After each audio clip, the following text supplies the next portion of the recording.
last standing infantry, the LSNO, the last stand navy, the mightiest of men, the last standing troopers of the world to the end, oh, the last stand troops deploy. The last of the galaxy, the last of the all, the last of the troopers ever seen before, the last standing navy of the whole galaxy, the last navy forevermore.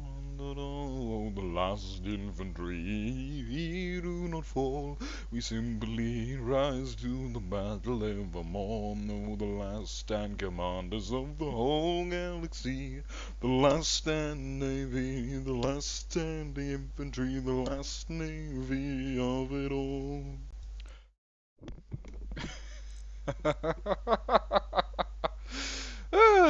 Okay. Hello, everybody. Yes, I'm having fun. Okay, let's check up with the chat. The last stand navy. Oy. Okay, quiet stream. I don't want to get echo going in here. That'd be incredibly annoying. All sound systems are fully optional. It's fully optional. What the hell, Labs? Let's just set that back to where it should be. Hello, Paradox. Hello, Klim. Hello, Yens Insanity. Hello, Striker. Of course, hello, Mons. And of course, Jonathan Champion, aka Lightning. Should probably get pop out chat. Thank you very much. Let's do that, and then you, fantastic. First theme song, 10 out of 10. Stop having fun, Labs. This is Reassembly. You cannot have fun doing your job. Fair enough. I'll have to stop. Well, they say if you enjoy your job, you never work a day in your life. 49k? What? Splinter? Where's Splinter? Splinter. Oh, gee. Okay. We might need to... Splinter! Why is Shredder? Oh no, Splinter.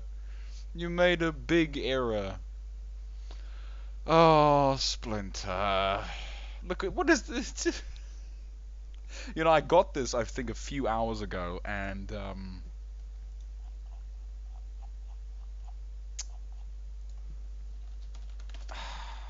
I didn't look at the capital cost.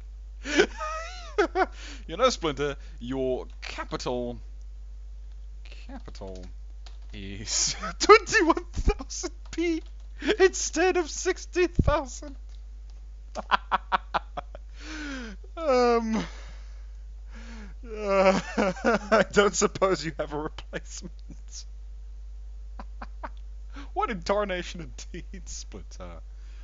I got it from him only a couple hours ago. He rushed himself, and I didn't even look because I just assumed it would be fine. Like I chucked it in, and I was still looking through other submissions, and I obviously forgot to check his, and so good eye. We obviously can't allow that, which is horrible because this thing looks amazing. You know what? Tell you what, we're going to put it into the after party. I say after party if we even get to that today. This might be a two-part. Okay, so first of all, hello everybody and welcome to the stream. You know, what else can I say? Splinter, if you have a replacement, I advise you send it to me very quickly. I can give you like 15 to 20 minutes, but after that we're going, because usually I have my like 30-minute waiting period. But I can extend it slightly for you. Well, I say 30, like 20 minutes actually. Different armor cost. He might have been. I don't know. I don't know how Splinter managed that at all. That's incredible. I mean, it's not an I suppose it's kind of quite an arbitrary number, 21680, so perhaps there's something that's weirdly costed. Maybe I have a mod enabled or something stupid, but I don't think so. Actually, since I'm here, let's go check something. Mods, right. Now you get to look at my big list of mods. Also, my hidden mods that I haven't published yet. So of course we have. By the way, we're using Splinter's graphics overhaul version 4. Is it 4? Forward 1? Well, either way, by him.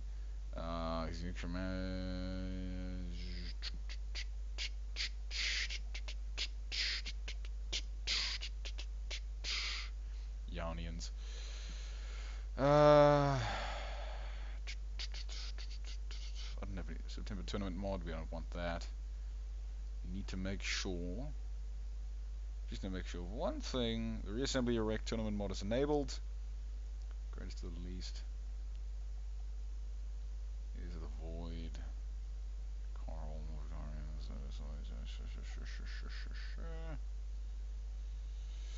No, I don't think I should have anything else enabled. That should be messing with the costs that badly.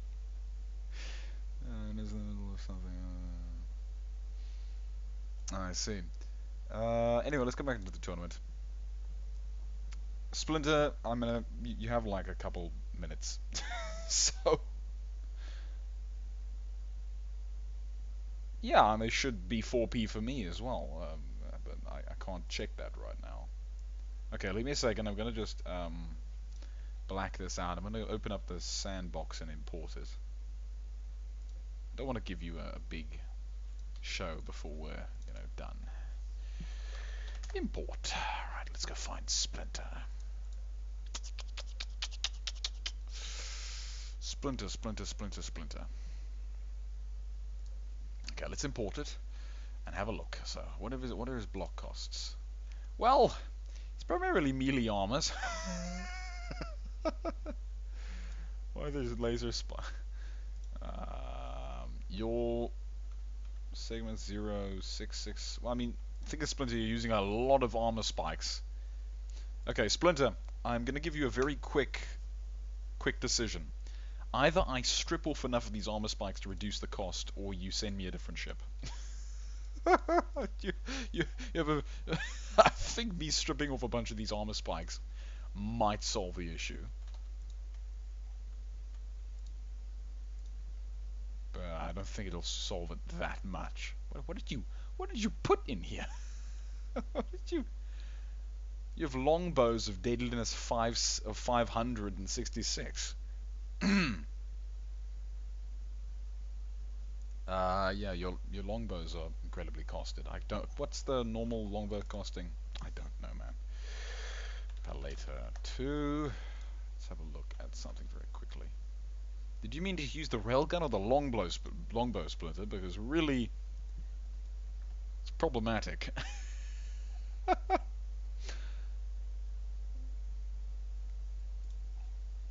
His smaller ships were 10k as well. Splinter, are you using some weird mod that reduces cost, and did you forget to disable it? Splinter.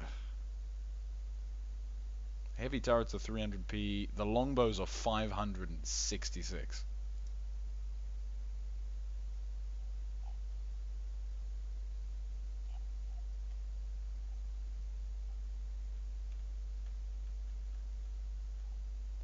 The railgun is 29 deadliness. The longbow is 566. So it's something weird going on here, Splinter. I don't know what it is, but if you wanna, I don't know.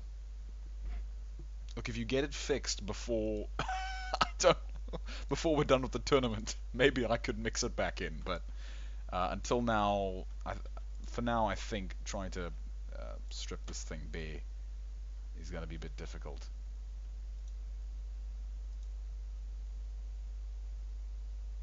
All right.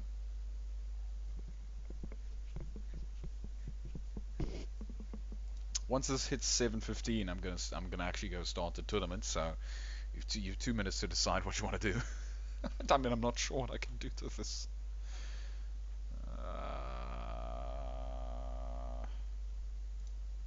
Pull off the longbows, move the turrets. I mean, it's a huge cost, man.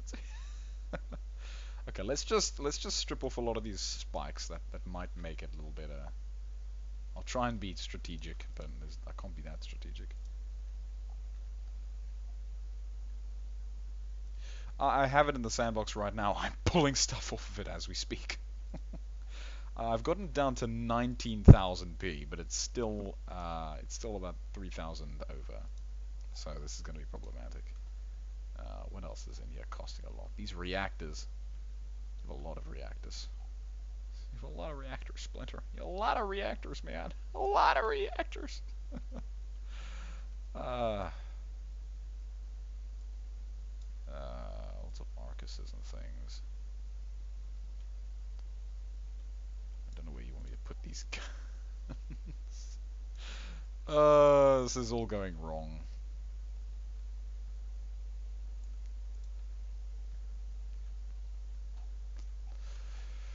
The block replace command. Replace what with what, Splinter? What do you want to replace?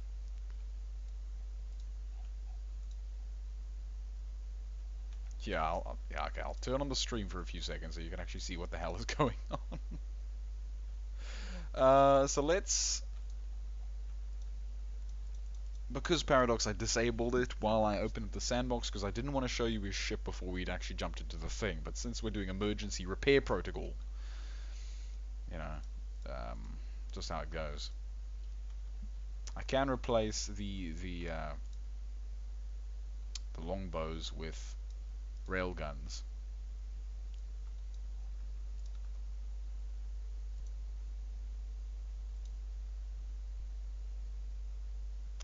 So it's 18,000p. Let's pull these off. Not a big cost reduction, but I'm trying to be nice.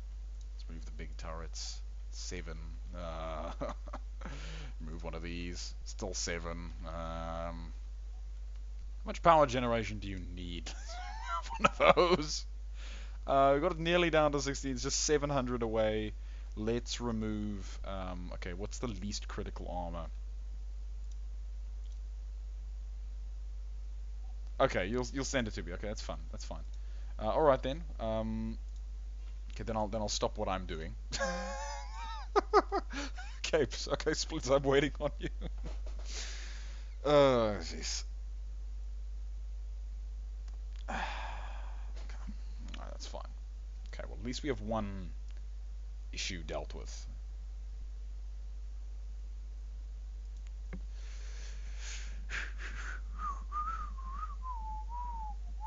Replacing them with core hull triangles. That might be a clever move, but I don't know how much cost he can reduce by simply removing the armor. I mean, he can get he can get rid of about 6,000 probably. Okay, way more than that. Never mind. The bulk of his ship's cost is probably, you know. I mean, actually no, he wouldn't be able to get rid of. We know exactly who you are, Paradox Commander. You are Paradox Commander. That's it. Okay, Splinter, and I got it from Splinter. Why? Yeah. Shame, Splinter. Okay. We're waiting for Splinter to send his warship, to send his Blixen craft to the battle here in it, because actually all of his stuff is over the cost for some reason. For some bloody... Splinter, fix your home slice as well. It's 9952 instead of 8000. Fix it as well.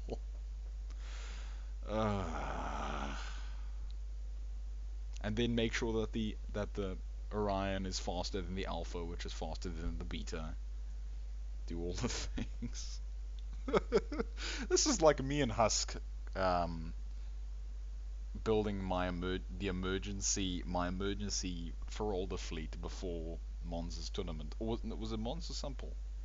I can't remember. I can't remember what.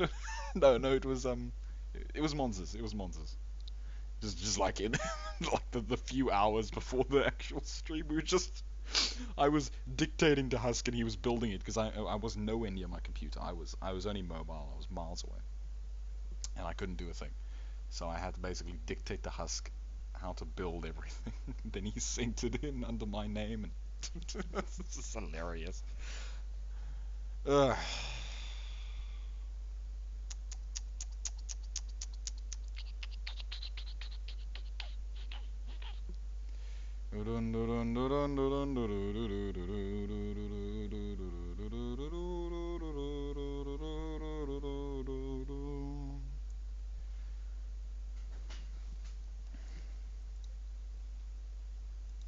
last standing infantry, the troops of the day, the last standing navy forever and a day. No worries, Splinter, no worries. Well, I mean, huge worries, but like, I can forgive you. It's alright. Incorrect command line. What? What are you trying to do? Oh god. No, we're doing this with all of the submittances today for some bloody reason. We want to bring up this difactional tournament. We want Splinter. We need to replace his entire fleet because reasons. I need to go to my downloads. Keep it on the down low, fool.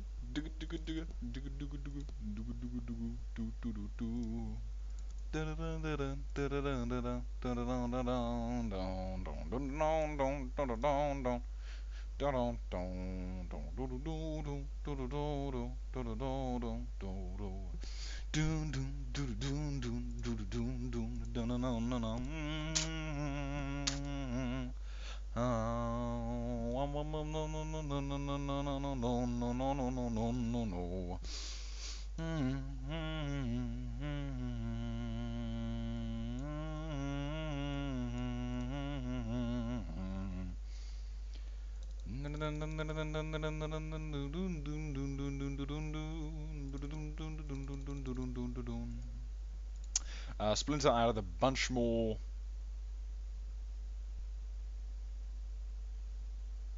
Okay, right.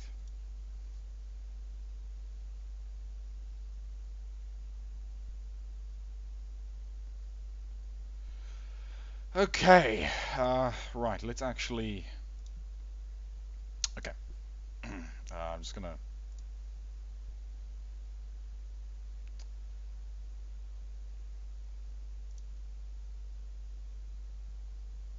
Ooh. Because there is like a 60-second delay, guy. Paradox. Alright. Let's try this.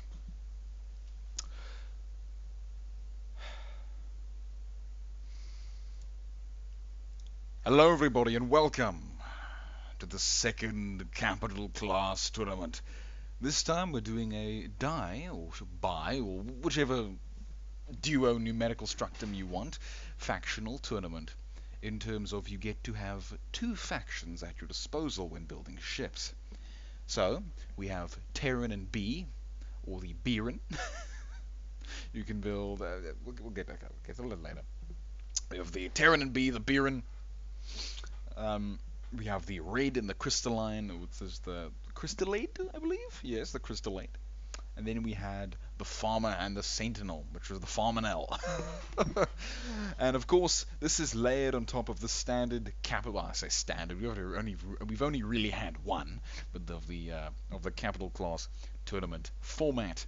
So everyone has submitted a 16,000 P capital ship along with its escorts, vast fleets. A maximum I think was 36 ships, and a maximum P cost of 38,000.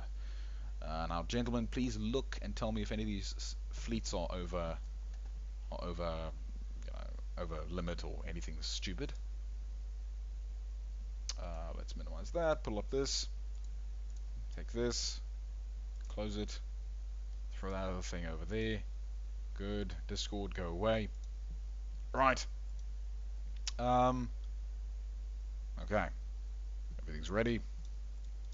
So, in the top left-hand corner. Oh, hello, that onion. In the top left-hand corner, we have Farmers Still Suck by Supple. He's come with a Sentinel Farmer fleet. Then we have Angel of Death Mark 22. I forgot to actually write his name because I'm a horrible human being. This is Super Busy. It is Super Busy. Let's actually just quickly add that in. Super Busy. So his fleet. Angel and her protractors. For some reason, protractors. I assume it should have been protectors, but you know, I think protractors works. Let's just make it work. I think I find it highly entertaining. Then of course he's going Farmer Terran, I believe it was, or it was. I've mixed myself up. Anyway, then we have the maniacal Camo 5 with his ultraline. He's come with a crystal red fleet, which is quite daunting in its own right.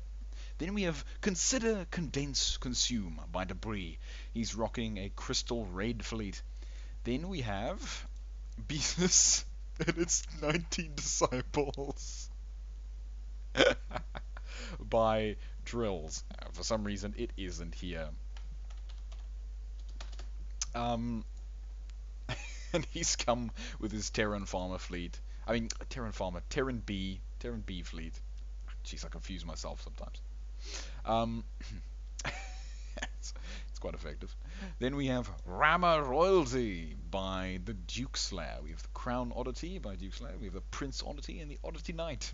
It's very entertaining. This, of course, is a Farmer Sentinel fleet.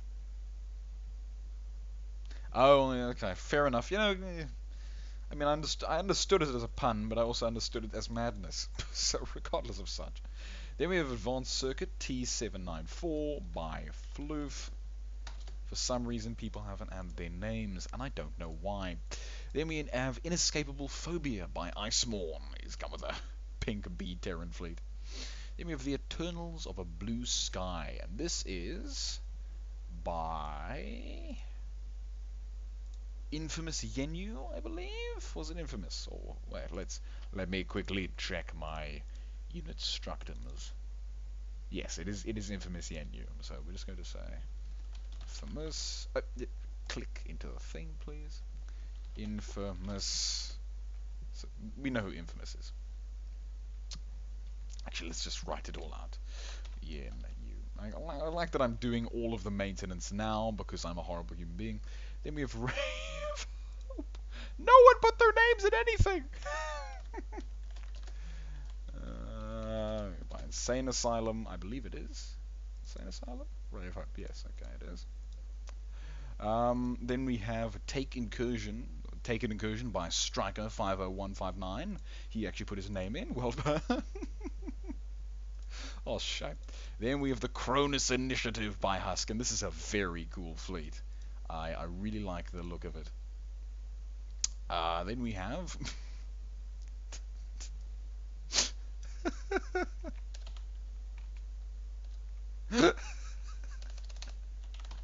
we have Fah This Cop, I'm Out by Exterp, who's come with a Terran B fleet. Then we have Insector Exterminatus by Mons. Unfortunately, Mons wasn't able to build a new fleet because whenever he tried to put his fleet into the sandbox and do stuff, it would crash on him, like it would for many people, unfortunately. I believe Klim Hazard had the same issue where he was trying to build a fleet, but the sandbox kept crashing on him. And so it made it incredibly difficult for everyone to do their things, and so they just didn't, which was a real shame. But Mons made a request, and I fulfilled that request. I took his entry for the previous from the previous capital tournament, inserted it and just buffed up the nat amount, the gnats. Then we have Cheddar Shredder by Splinter, of whom had some technical difficulties, but they're all alright now. Now, Splinter has come along with a Sentinel farmer fleet, and it's quite interesting. It primarily relies on melee armor, or at least it has a lot of melee armor. Let's put it that. Oh, it had. Doesn't have any more. I think I'm working on past tenses. Right. So let's now go and verify the rounds are 3. We're going to be going for 2 minutes and 30 seconds. 3 minutes. I'm going to leave it at 2 minutes 30. Resources are off. Asteroid fillers off. Arena size to 30,000. Arena borders on. Asteroid size none. Plants green. Double elimination countdown 5 seconds. Alright, let's get right into this. Now hopefully this doesn't crash and obliterate everything. Well, that's very pleasant. Let's go full screen, shall we? Right, so first off, starting out, we have Exterp with his Fathers Carp, I'm out, versus Floof's Advanced Circuit T794. So Exterp is over here. Ooh, jeez. Splinter. By the way, we're using Splinter's graphics overhaul mod, so any lag, just blame on Splinter, and I think we can all just move along. If it gets too laggy, I might need to restart it, but that's fine. Let's go. Okay, indeed, Onion. So Exterp here, he has this big capital ship, and he has a lot of little support units who all are B antimatters. They are terrifyingly effective. I've actually had the tragedy of seeing this fight play out in a test battle. It's going to be very interesting. So Floof and Advanced Circuit T794. Floof has obviously come along with a big Sentinel farmer fleet. He's integrated a lot of heavy weapons into here. He has outdone herself.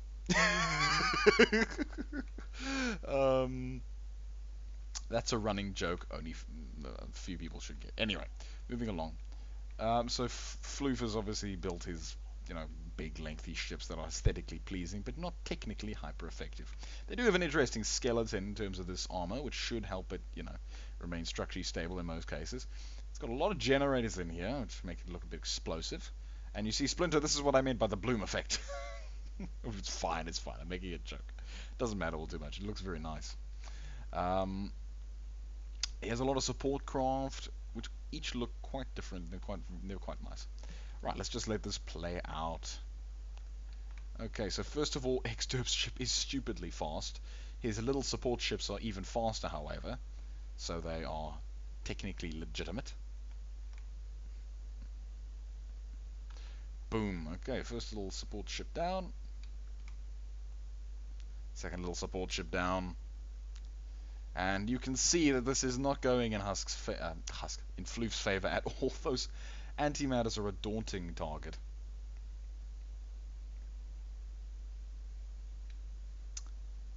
Hey. So the pure amount of antimatter bombardment that Exterp is releasing right now will come to you'll start to really understand it very soon. We get to some other competitors, but Floof is taking a hell of a brunt because he's effectively suffering the full frontal attack power of a capital ship from something the size of a little fighter. Now Floof does have a hell of a lot of damage thanks to those Bolsheviks and annihilators. Bolsheviks and heavy turrets, but unfortunately he does not have the strength, which is a mighty shame, but oh well. So once again we have Exterp rocketing in. As you can see, there's a little bit of lag when he comes in for the first sweep. His ship is stupidly fast. Man. And to put it mildly, it's very effective. All those missiles also serve as a very effective, well, I should say catcher. They love to pick on little ships. And his little ships love to pick on bigger ships, so pew, bah, takes off the nose of that ship. The one actually has lost one of its guns, so it's very soon to be detoothed. Exterp's main ship is now moving back to engaging the other capital ship, and unfortunately I think Floof is going to have to... Oh, I don't even think, I know poor Floof is going to be immediately kicked into the double elimination bracket over on the other side, which is a shame, but oh well, that's what happens. I don't think we've ever actually done a difactional tournament before. So, bifactional, whichever one you want. A bifactional tournament before, so this is an interesting meta. But yes, I think we all know where that's going, and boom, it explodes. So, I'm currently working with the latest version of Splinter's graphics overhaul, which includes some very nice little explosion effects. Boom, yeah, you see that when it explodes, it does a little shockwave, which I think is really quite cool. And off they fly. Right, so Exterp takes that. What are you guys talking about? Yeah, Floof. See what's up the down. Ah, I see. Okay, now we have Cronus Initiative by Husk versus Camo 5's Ultraline. Now this is going to be a very interesting fight. I think Camo might get it handed to him here, although these are some big, rather heavy-hitting crystalline red ships. Now, the Cronus Initiative are naturally Terran and have a ridiculous amount of torpedoes, which we're seeing the efficacy of right now, but well, we're going to see it very soon. This is a huge ship with a lot of thrust, a lot of HP, and obviously, naturally, a huge cost, as it would obviously need to have. We have the 8000p ship, which kind of looks like a little ghost. You know, if you turn your head on the right, and you look at it, it's got two little eyes and a little mouth. It's quite a cute thing. It's ridiculous. It also has a little a battery of missiles there, and a bunch of railguns and plasma. So it's an effective middle ranger. Well, I'm not too sure about that. I really haven't seen it do very well in combat. Then he has his little hyper-fast torpedo missile balls, which are terrifyingly effective. Well, I say terrifyingly effective. They're very mobile and they can shoot out quite a bit in a small amount of time. Then we have Camo 5's Ultraline, which has a ridiculous amount of missiles. It's insane, man. It's insane. Look at that. Why? I mean, it's ridiculous. Then, of course, he has a lot of plasmas. Not plasmas, but the plasma condensers. Then he has a couple of alpha support ships. And then a bunch of little guys who have the little plasma condensers and have served practically no other purpose except as distractors and little, fighters. They're pretty competent in their role. They need to go up against a proper adversary. Now you see how powerful these torpedoes are, but still, this is crystalline hull. It's regenerating. Not regenerating. Well, okay, it is regenerating now, but what I'm saying is it has a sufficient amount of HP to be, well, reasonably hindering to those sorts of heavy ordnance. Either way, Cameron's used an interesting meld of crystal and red hull. Crystal, obviously, because it regens incredibly quickly. But also he's using crystalline. So he's using red hull because it regenerates very quickly, and crystalline hull, which was very strong, naturally. He's also using, I believe, crystalline thrusters. I think they're the best. Or the red. I think the crystalline. Either way. So, you can see he's kind of being chased, but he's still, he's kind of still alive. Unfortunately, though, in terms of money, he's not doing very well. But the moment his big Ultraline warship decides to throw those missiles at that capital ship, it's going to be game over for Husk, at least to a slight degree. The thing is, he needs to catch these little distractors, and they are pestering him massively, which is a problematic thing. Alright, I'm just going to let that run. I'm going to have a little drink.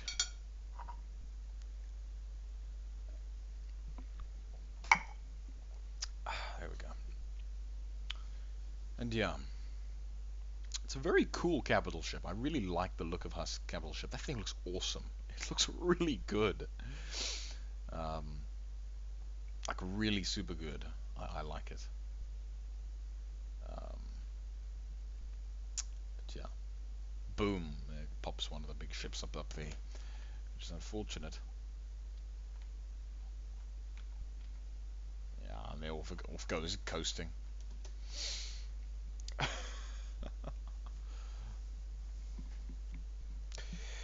Yeah, when it comes to shipbuilding, I don't know, it's a difficult thing. You need to have a... Well, I mean, it's really all just practice, I suppose, but it is quite difficult and daunting to come up with an image that's quite nice in your head and then trying to realize it. Or even just finding an image that's, compatible when imported into Reassembly. I mean, like a mental image, obviously, like something that you can realize in the medium of blocks. So yeah, it is quite difficult, but at the same time, you can make stuff that looks really good. Especially Splinter's graphics overhaul mod, giving the little light and dark shading on the big ships makes them look even more 3D and even better. Which looks just incredible. Yeah, that Ultraline warship looks a lot rounder. It literally looks like just a potato flying through space. The poor thing. With the shading, of course. It looks like I don't know, is it like a moving mountain? It kind of reminds you of a mountain. Just a little moving hill.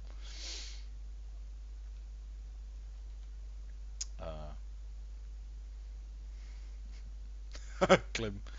Penrose is fun. What are you talking about? I love building with Penrose. Yeah, so unfortunately Husk is going to take this purely because Camo does not have the range really. But I mean, Camo came here to be awesome and badass and to just make a red fleet that was going to obliterate everything because he wanted it to happen.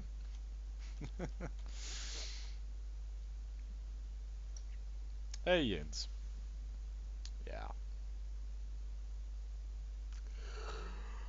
Oh no. I'm tired already. By the way, guys, just FYI, if this goes on too late, then, well, basically, okay, let me get my thoughts together. If this goes on too late, we're going to stop it, and part 2 will be next week. So just a heads up on that. It'll be the next Saturday. Maybe not this coming next Saturday, but the one after that, perhaps. Yeah, those distractors are really saving his butt, Splinter. You're not wrong. At least in Husk's terms, because if all the missiles from the Ultraline actually, decided to make some impact, very useful. And alternatively, when Camo's distractors actually manage to tug on Husk's attention strings, they really do work quite nicely. I mean, really any distractor works quite effectively. You just need to, give them enough speed and a bit of HP so they can actually just get the hell out of there once they're distracting. Oh, here come the little speedball, so you can see all Camo's distractors have been obliterated. There's only the 3 big ships remaining. Which is a terrible tragedy, but it's just the way it works. Camo's medium ships aren't going down very quickly, obviously, because they are crystalline. But at the same time, they are getting a bit of time to regen. I'm not entirely sure what Husk is. Oh, okay, yeah. So Husk is going on after that guy. Yeah. I'm just gonna leave the auto camera to it and lie back a bit. I've had a long day and I didn't sleep very well, so it's gonna be interesting.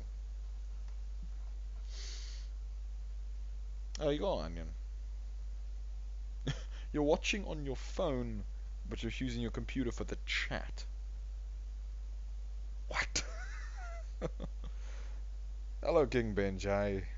Resar. I think I'll just use Resar. I think Resar is nice. That's fine. Or Resser. Resser? King Benjai.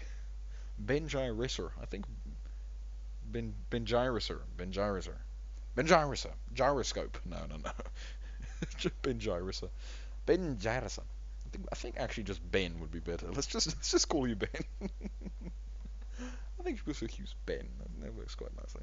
Oh, why is it so zoomed out? Ay. What's happening? Oh, literally because it's trying to catch everything and it can't. Shame. Okay, this thing is getting slowly drilled into, which is a mighty shame, but oh well. And obliterated. Oh, it's so sad. It's so sad, man. It's so sad. Yeah, and Camo's still trying to deal with those distractors. Yeah, sorry, my apologies. Okay.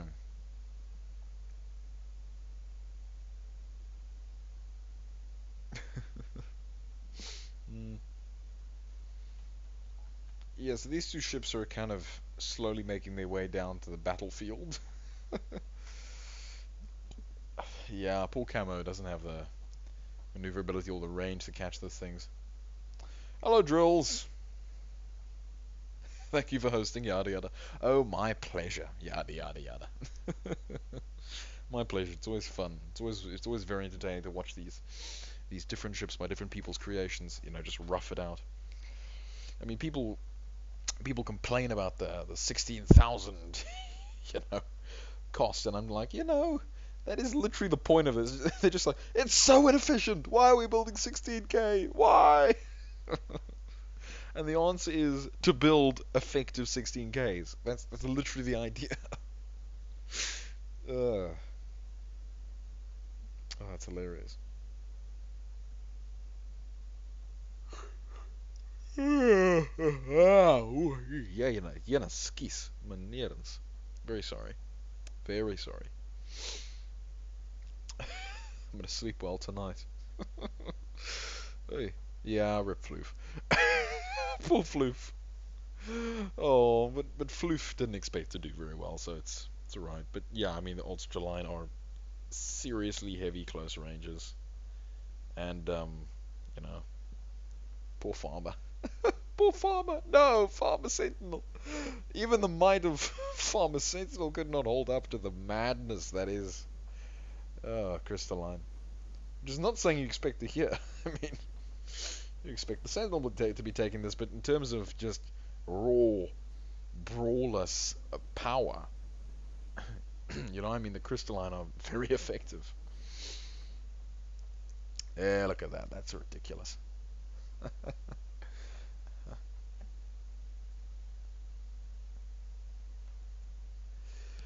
Right, let's try round two. Come on, Floof. Floof has those big farmer-heavy turrets, but whether or not they're effective enough is the real question. And also, whether or not they're distracted by the little ships is the other question. That is the big problem. The distractors really do save his butt quite a lot, which is advantageous. Well, I say save his butt quite a lot. They kind of failed him in the first round, but in the second round, now, well, I say second round.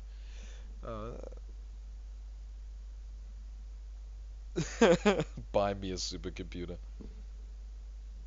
I heard you like bullets, Camo, probably.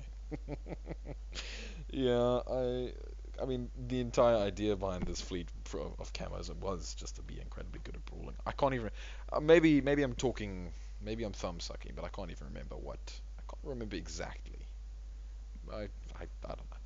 But either way, Camo was entering just to be fun and cool and just try to win with Raid and Crystal, because it is the hardest faction combination, in a sense.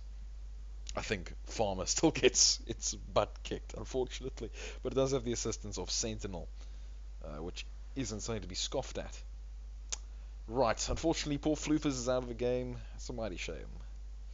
But now we have the Ulster line overtaken that. Now we have good old Mons with his with his Insecta Exterminatus war fleet. I just realized I forgot to inspect the previous fleets. Oh well, I'll just do it now and get back to it later. I'm sorry. Very absent-minded. Very, very absent-minded. I have a lot of stuff to deal with. So, Mons has basically has the exact same fleet as last time, because it is the exact same fleet as last time, because the poor guy had a lot of sandbox issues, which resulted in him not being able to build a new fleet. These things with B thrusters would have been incredibly powerful, and I tell you, very powerful. Terrifyingly so. Then on the right we have consider, condense, consume by debris. Debris, of course, coming with his large entrapment fleet and his super entrapper with a lot of point defense, like a lot. Like he learned from last time. Last time, I think we remember he suffered greatly due to a lack of point defense, or something along those lines. So now he's come along with a huge point defend warship with a lot of HP in the middle. Look at this.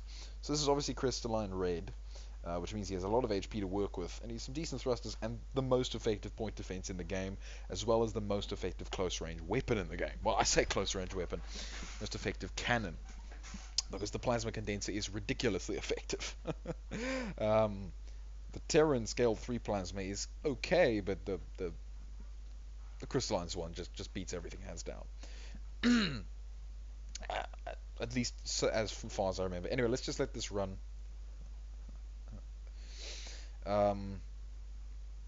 Oh, the beauty of no time dilation, I say. And then fire. Oh, fire Splitters! Oh, I love that. I love the pulse, the bursters. So you're going to get a bit of time dilation due to the bursters, but that's fine. As you can see, Debris' main ship is sending off a huge, hurtling volley of missiles towards the front line of Mons' warfleet. Oh, pardon me. Oy, very sorry, very sorry. Let's buy multiple. Needs more PD. That is a PD system after my own heart, says Jens. Oh. Yeah, pretty much. That's incredible PD. Lots and lots. His subships also have a lot of PD.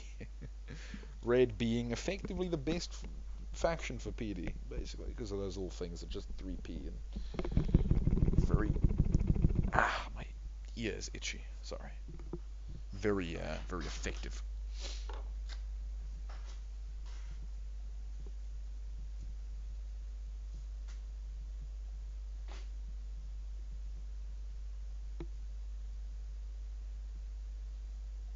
So Mons is holding his own for now, primarily because his burst pulse PD is incredibly effective against missiles, and especially torpedoes, as we've seen last time. Unfortunately, Debris lacks a substantial amount of direct fire on these main ships, but also because Mons is using these blast pulses, he kills everything on the left and right of the ship, meaning the weapons can't hide, at least not easily. But the other problem is that there's so many of these things. There's so many. These are only 3000p, but they're huge, you know, and ridiculous. Because there's so many of them, Mons probably going to lose on points and on time, because as you can see, his other little ships are getting just pounded. I mean, I think we're about to lose this one. Oh, yep. One or two more volleys. Actually, no. Right now. Ba ba ba. Oh, he's still surviving. Oh, he's surviving. No, there he goes. Oh, shame. Yeah, but at least the Debris will slow down the other ships for a little while. The thing is, the moment anything comes into Mons' unprotected flank, things are going to get really rough really quickly. Mons is still holding this off, though. I mean, look at this. Look at his main ship is taking on like 5 things at once, which is hilarious. I mean, he does have his alpha over there, which is helping out a bit. But yeah, Debris is just... Consider, condense, consume. It's just consuming Mons' fleet, just enveloping it effectively, which is going to be very daunting for other fleets to deal with. Practically, because it's a troll fleet without being a troll fleet. It's like a legitimate fleet.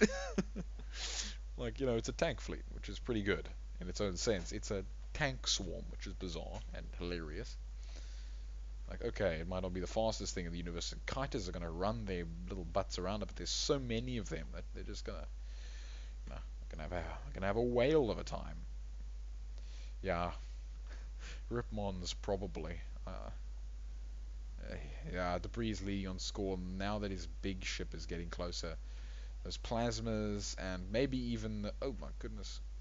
Also, Debris has healer drones, so time dilation is coming into serious effect now. So, Debris, the timer was started a little while ago. Either you win now, or your fleet gets disqualified. Because of all those healer drones. Look at that. Oh, the lag. Just the lag. Yep, as Mons agrees, pretty much, yeah. HP wins fights.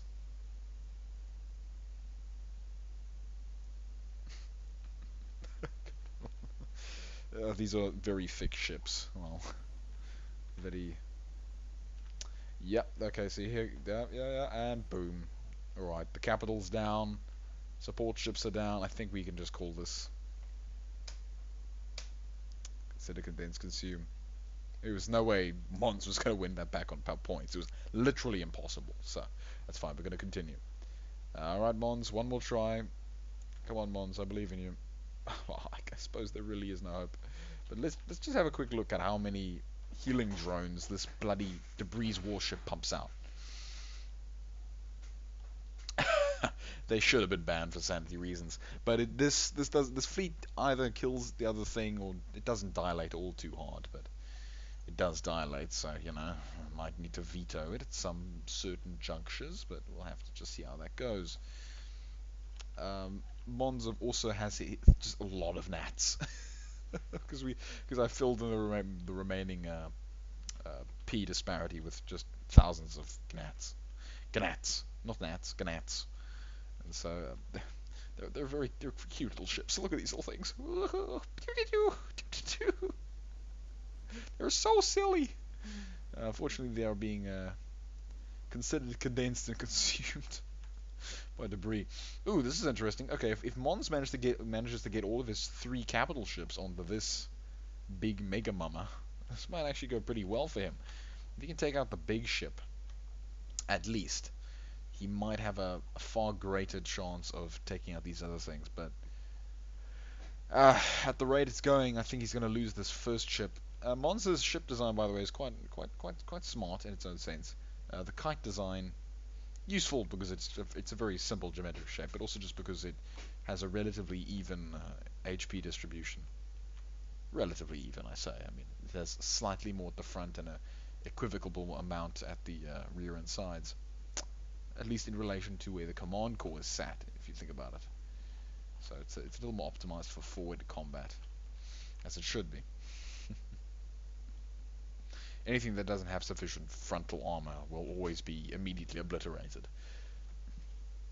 Similarly, if you have too much frontal armor, you will also be immediately obliterated. So it's a very, very fine line, and you can't have armor everywhere, otherwise you'll be too slow.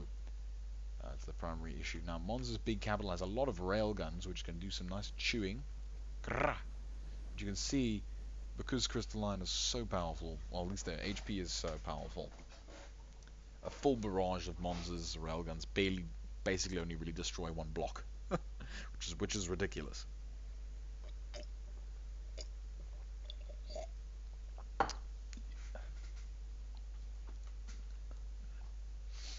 Time dilation is hitting us hard. It's 151. Come on, guys. I think every now and then I need to just go into sandbox mode.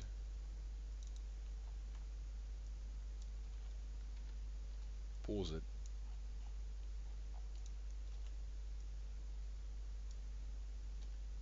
And just try to delete. Oh god, there's so many of them. There's so many of them. I'm trying to delete them without obliterating everything, but yeah, I'm trying to like clear it out slightly. You don't need them right now, debris. You don't. Okay, that might make it work a little. Oh my goodness! Immediately, vastly less dilation for a few seconds. Well, Paradox, I was thinking of doing a modded tournament for the next Capital one, because capital tournaments are kind of my thing. But the problem is that people struggle to build big 16,000 piece ships. So I'm probably gonna do basically a modified version where it's you have your 8,000 piece ship, and then you have then you can have a bunch of like 1,000 Ps or something. So you can have an 8,000 P, 4,000 Ps, and then as many as you want 1,000 Ps or something like that. It'll probably be something along that line, and then it'll be modded, and it'll make life a little bit easier for some people. But I mean, I like 16k ships. They're huge and ridiculous. That is the point. I mean, they're big ships that take a pounding and deal a pounding, which it's very entertaining to watch. They're like big enough to be really entertaining to me, at least. But then again, you can make huge 8,000 piece ships. You just need to have enough HP. But then I guess that depends on the mod we take or choose, or I suppose I choose because I have to choose. What mods would it use? I don't know, man. I'd probably do a poll or a straw poll or something, ask around the communities, and really just see what mods people would be really excited to have fight. I mean, we try. Okay, that's fine, Mons. All right, shame, Mons. Still, you're in the double elimination bracket. Yeah, point gap. Yeah.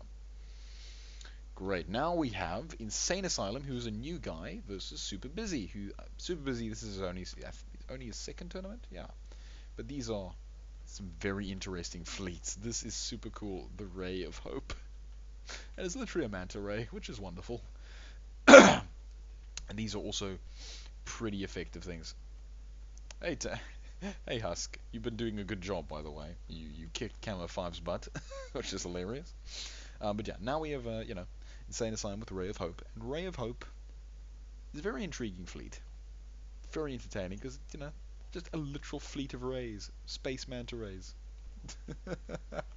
And then on the other side we have super busy with Angel of Death and her protractors. Oh, Angle. Oh, God. Okay, that took me way too long to get. I didn't read it as Angle. I read it as Angel. That's hilarious. There we have an example of psychology where people don't notice things because they are expecting it to be something completely different, which is hilarious. Angle of Death and her protractors. I'm an idiot. Anyway, that's fine. Let's move along. Alright, so Angle of Death obviously is coming along with a big... is this? Yeah, this is Terran B. It has to be Terran B. Yeah, those are swords, and those are obviously the Terrans 6B. Now this fleet on the right is very maneuverable. One on the left, also really maneuverable. I'm very, very hyped to... Oh my... Immediately one of the little protractors dies. Yeah, rip Camo. And then Camo got obliterated. No, Camo obliterated Husk. Wrong way around.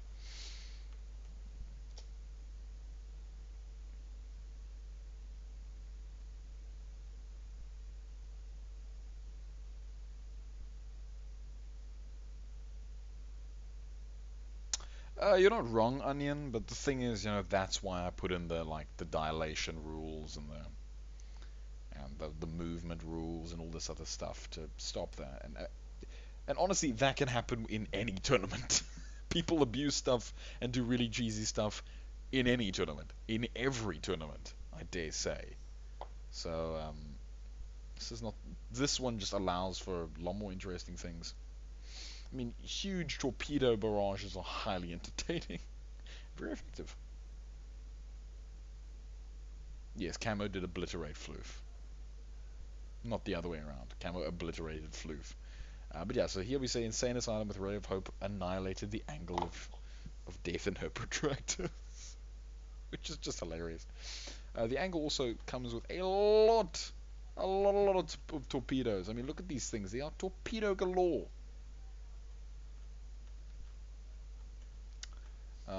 But yeah. Yeah, and yeah, -1. Hello, Debris. I didn't even realize you were here. Arrival procedure complete. Warp completed, Commander. Or jump, or FTL, or whatever you want. If we're gonna go by my universe standards, VMPI. Dropping out, or winding down from VMPI, Commander. Kaboom! Just ricochets into the field. Look at that one little ship, it's spinning. Disqualified! Disqualify that ship and that ship alone. It's a spinner! It's a spinner! Hey, Drills, yeah. Drills, Tankers, Debris, everyone's here. I'm gonna give Drills a fair fight, Splinter. I'm sure you will, Splinter. I'm sure you will. Right. So yeah, Debris, you did pretty well, but like Mons says, -1 for healing drones because dilation. And I've already said that if your fight takes too long, I'm gonna veto your fleet. So you need to be very hopeful that your fleet can kill the other one fast enough. Either that, or I continuously destroy the healing drones. So basically, it's gonna be a fancy of whim whether or not I'm still willing to delete them every single time. Entirely, you're at my whims. Shame. Drills doesn't want to disappoint Splinter. No. Alright, so next we have this is gonna be very interesting. So we have Mons versus Angle of Death and her protractors. Now, Angle of Death, or at least her protractors, rely heavily on torpedoes, something Mons is adept at countering. At least with his big ship. His alphas are also pretty effective, but not as effective as his big ship. I mean, look at that. Look at that burst ball spread. It's just brrr, it's a ripple lovely protection. Protector. The protractors, however, release a wonderful wave of Armageddon torpedoology. Why are they spinning? They're spinning. Yeah, and I think I'll just mention it again for everyone that just popped in. Mons' fleet is the same one from last time, just with more gnats, because because the sandbox kept crashing on him, just like it did for Klim. Klim has it, unfortunately. And Owl Feathers, I think Owl was just too late. So I'm quite sad we don't have an Owl Feathers submission. Seeing his fleets is always very fun, but oh well. That's what else can we do? I mean, I'm very sad that we don't get a lot of people's submissions, but that's fine. I'm not. I say sad, but it's more of a passing. Oh well. Let's move on. So this is going quite quickly. Entertainingly, Mons' capital ship is doing a very good job of taking out those secondary ships. I say a very good job. Mons' gnats are doing most of the heavy lifting, as they should, as well as his alphas, which is very good. You can catch those little ships. Sadly, the protractors aren't fast enough. They have the torpedoes, but they don't have the agility. Yeah, the angle of is very fast where it wants to be, but it has to want to be, and I'm not entirely sure what it's trying to do. The thing is, it is getting pelted by Mons. Just the Mons' little torpedoes are slowly whittling away at it. It's not going to be able to regen. I think. Yeah, I don't think Mons is going to win. I mean, he has all the little B point defenses opening fire. It's very cute. But I don't think Mons is going to be able to take this. I mean, I don't think Super Busy is going to be able to take this, sadly. But yeah, right, what's happening in what's happening in chat? Good old triangles. You could exit the tournament if it isn't too late and remove the drones from the capital and restart the tournament, but that's risky. Yeah, it is. That's the problem. Debris. Well, look, I mean, debris. If your fleet starts to really cost us time, then I will actually go do that. But yeah. Gonna love Laps's laugh. It's a response to everything. It's my maniacal laugh of enjoyment and pure pleasure. Yeah. The angle only has forward thrust. True, yeah, it does only have forward thrust, which is quite a huge oversight when you're building a ship, any ship. I mean, it does make sure that the enemy does make sure that the ship will always face the enemy, but the thing is, unfortunately, means the ship can't do much else. Oh, yes, pardon me. That's disgusting. I'm sorry. Absolutely awful. Just sneaking up on me. Mons is still alive. I know, right? It's wonderful. Well, Risa, I mean, if you just stick a bunch of solar panels on any ship, yeah, you'll be able to make amazing amounts of resources. It's pretty nice. Some people do complain about it, though. It's just like, why does your mod have solar panels? It removes all the challenge. It's just like, you cheeseball. This is a reassembly. You make your own challenge. If you don't want to use solar panels, don't use them. Don't complain to me that don't complain that I gave you an easy option, because you don't need to use it, you cheeseball. It's like, okay, fine. It's like, great. Now go and play my mod happily. Or really, I mean, that happens to a few. I don't know if that happened. I think that's happened to one or two mods where people have complained about there being resource generation and making life easy, but it's just like, well, you don't need to use it. It's like, oh, but it's there. It's like, yeah, well, that's your fault. It's like, yeah, Mons is still alive, and unfortunately for poor Super Busy. Super Busy, you made a very cool fleet, man. I really like the torpedo support ships. Problem is after their alpha volley, and I mean, what you need to think about is sustainability and survivability, really. Because your ships are very effective with alpha, but they need to hit the target, and that needs to kill the target. Otherwise, they don't have much else in terms of, HP and maneuver. They're relatively maneuverable, but they're not as maneuverable as other people's ships. Okay, this is a law for anyone. If you're building little kiters, they need to be insanely fast, like ridiculously fast. If you think they're fast, they're not fast enough. Alright? They need to be at the point where you think, okay, maybe this is too fast. That's the point where you're maybe starting to get to the point where you have a fast enough kiter. especially when it doesn't have any other, survivability features. By the way, sorry, I'm just opening myself a Nachi because I'm hungry. Yeah, the support ships die really prettily, and that's all thanks to Splinter's graphics overhaul. Aw, everybody aw with me. Aw, Splinter. Shame, Splinter. Oh, yeah. So Mons is giving it the Super Busy's angle a little bit of a nose. So, you know.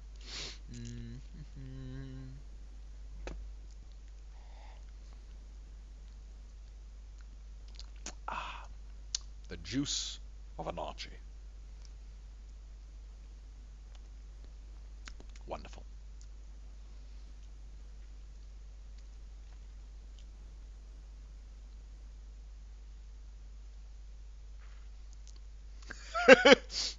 Splinter's the only one that odd.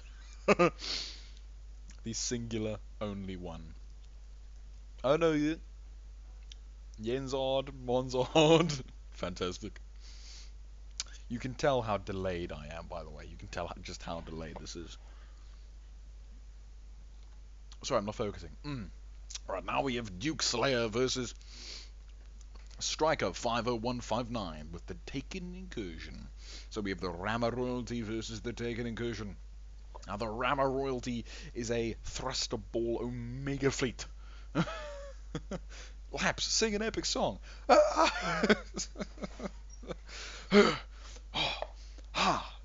Da da da da da da da da da da. I'd love to, but oh well. So Rama Royal. Sorry, my hands are now covered with like juice, so this is problematic. But the Taken Incursion is effectively.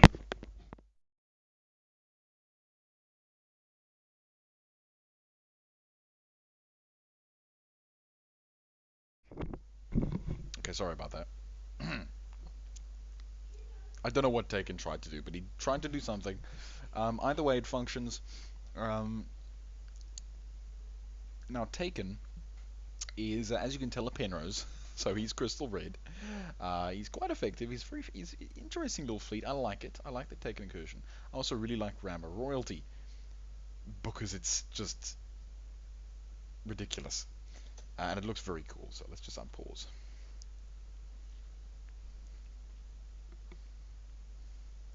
Rip Mike.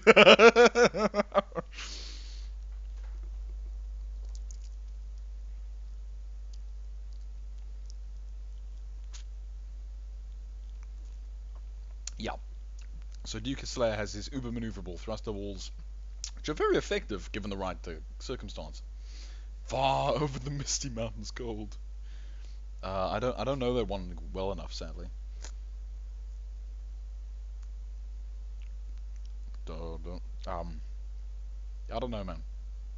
To dungeons deep, to dungeons deep, and caverns old, far over the misty mountains cold, to dungeons deep, and caverns old.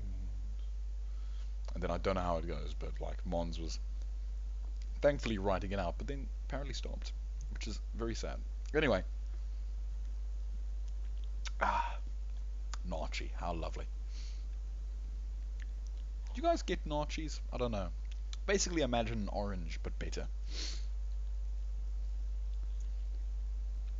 Oh, jeez. Whenever we get close in like this, the game starts to lag because of Splinter's graphics overhaul, which I find hilarious. Look at Duke's little ships just duking and diving. It's the only survivor. I will survive. I will survive. I'll keep singing until the end of the stream. I'm not singing until the end of the stream. Uh,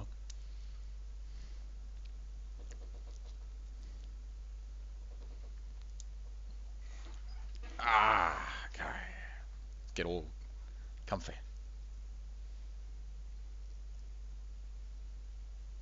Yeah, the thrust trails are awesome.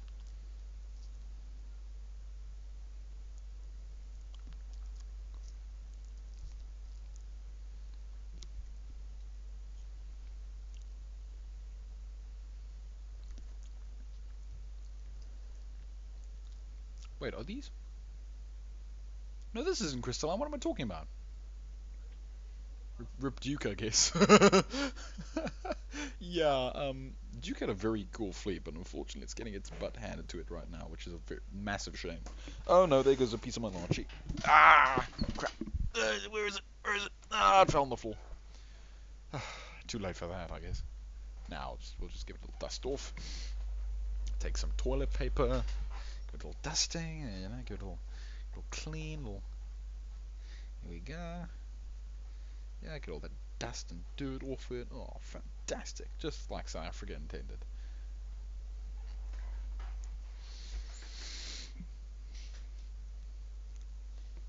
There we go. Very nice.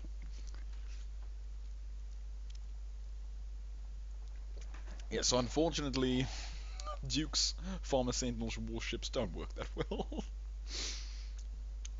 At least not against these Farmer Sentinel warships.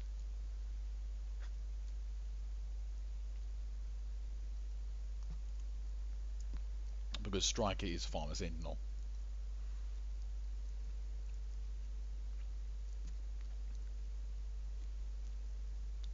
Yeah, I'm with Splinter on this one. Second mod? Which second mod?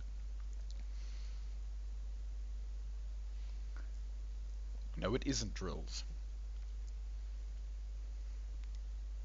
I have allergies.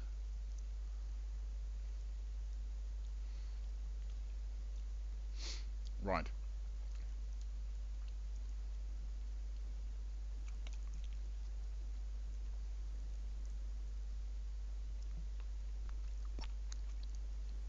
Come on, Duke. Come on, Duke. Come on, Duke. Duke and dive. Oh.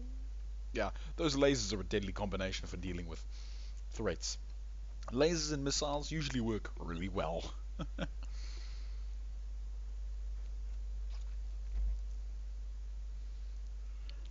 Right, now we have Infamous Yenu Eternals of a Blue Sky versus Farmers Still Suck by Supple, which is hilarious. So we have Crystal Lead versus Farminal, which should be very interesting. Now, Supplecrum's 16k is incredibly fast and relatively small, but he does have a lot of support ships. So this should be very interesting.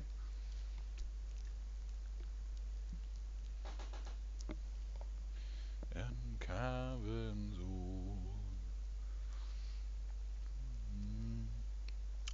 dun dun dun dun dun dun dun.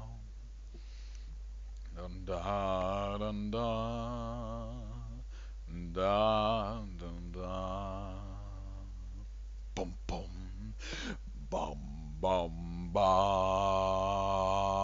bum bum da da dum bum bum bum bum bum bum bum bum bum bum ba da bum bum bum na na na na bum dun dun dun dun dun dun dun dun dun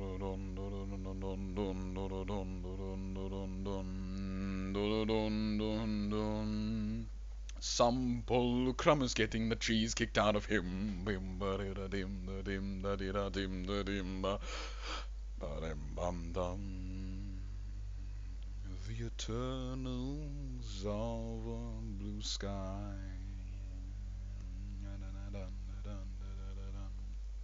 They're fighting quite effectively, they're brawling quite nicely, I dare say. Yeah. Condensers are highly effective, I say. In a brawl, quite effective. net, lay. Yeah, he sings again. He better keep singing or else I'm gonna stop singing. I'm not gonna sing. I'm not gonna sing one more time.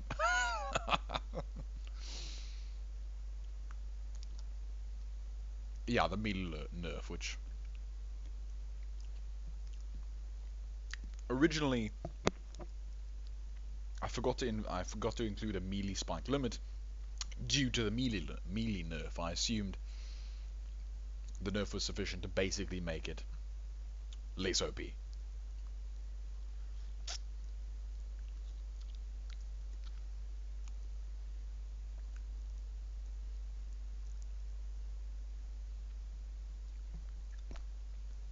What cuts, tank? What cuts? I'm on a different. I'm on a different section of the space-time continuum to you. You need to be more specific. What cuts, tank? Ugh, I don't think so, Paradox.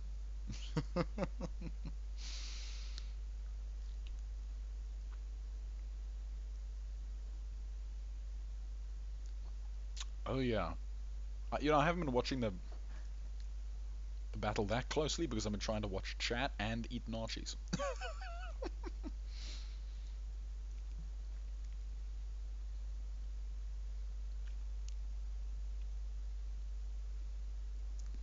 But yeah, the melee is doing its job, but still, I mean,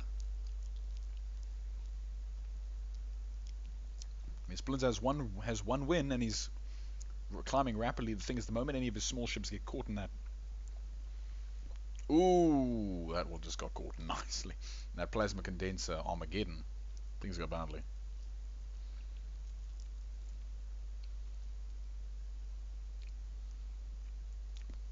Did I say Splinter or Supple? I don't know. I don't know anymore. I'm very lost. Splinterman. Don't worry, drills. I replaced all my melee armor with non-melee.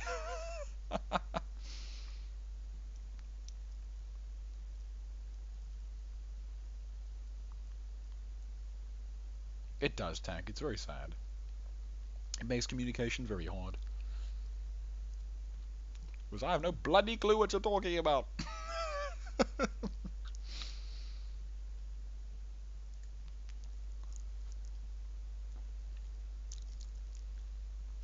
Yeah, Mons is right. Unfortunately, Infamous Yenu is going to be kicked out of this first attempt. But I think he's going to be able to win the second one.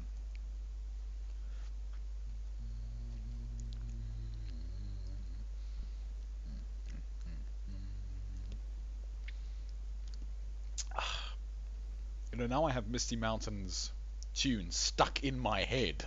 I can't get it out. You said Splinter meant Sumplecrum. Yeah, you're right, Mons. You're right. Right, let's have Duke Slayer versus Infamous Yenu.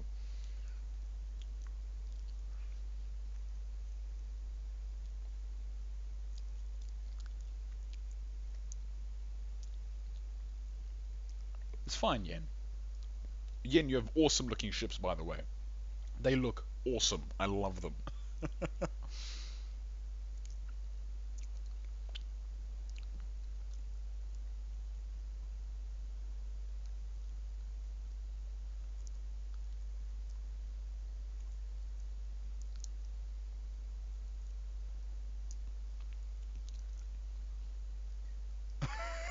I, I actually am surprisingly welcome because it's a really awesome tune. Like, it's solid, it's low, it's strong, it's very powerful and very emotional. But it's emotional in that kind of it's not like oh wow. It's like I am really pissed off. It's that kind of emotional. It's strong. Oh, oh, says Husk. I don't know what that means. Duke also does AoE damage. Yeah, he does OD damage, AoE wise.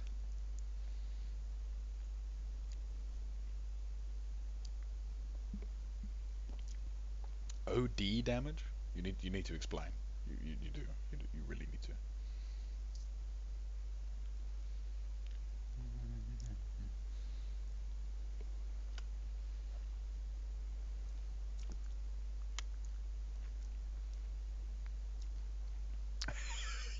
It is a bit of a GG.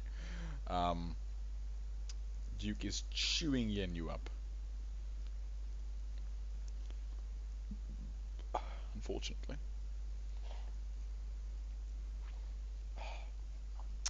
Jeez. This juice is just squirting everywhere. Bloody hell.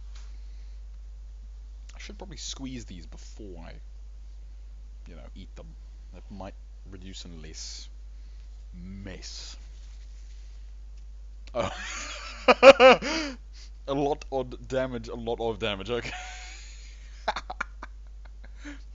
This is really delayed if you're only getting to me saying that now. That's kind of, like, sad. I mean, not sad, but like, I don't know. I think it is like is it a 30-second delay or is it more than that? I'm not sure. Anyway, the Rammer royalty wins. Duke got a victory. Yeah, Duke. Poor Yen. Oh, Yen, you.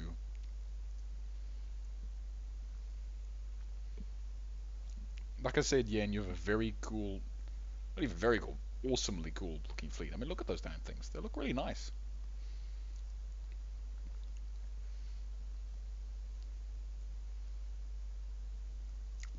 They've got good form. They have a structural length to them that make them quite appealing. And their weapon battery placements is very entertaining, in a sense. Ugh. Here goes the big ship.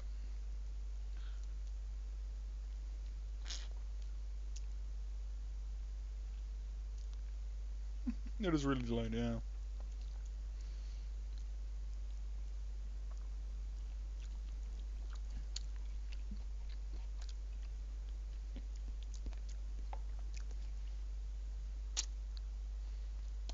Paradox, the 30-second delay is literally due to encoding times. So my computer needs to record this, then send it over the internet, thousands, if not millions of kilometers away, to a YouTube server. It probably sends it to a South African server. We probably have one by now, I'm sure. We have a Steam server, I'm sure we have a YouTube server. Sends it over there. The server then processes it, converts it, does whatever the hell it needs to do, and sends it off all to you. So there's a 30-second allowance basically for that. So when the stream starts, it takes about 30 seconds for it to go from me to you guys. And so that's why the 30-second delay is there. It's a pure requirement. It's impossible to have direct and instantaneous connection on a scale like this. So at least you have a 30-second delay instead of a couple day delay. In terms of actual, like, a video or something like this, yeah. So I mean, this is as good as it's gonna get. I mean, until people make some crazy technological advancement, or unless you guys all just, I don't know, come over to South Africa. We set up a big like theater room, and then I just sit at the front. You guys all just sit in the back. We put up a big projector. We play the tournament. I just sit there, look at the tournament, and talk. Don't even look back at you guys. And you guys all just sit there at the back, throw peanuts, and then yell out comments. It would be hilarious. Like a literal theater. It'd be hilarious. It'd be amazing. Like a movie theater, like a cinema.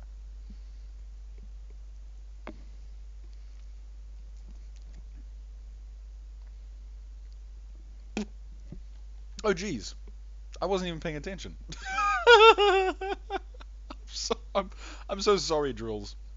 So we have Drills, Vezius and its 19 disciples versus Cheddar Shredder by Splinter.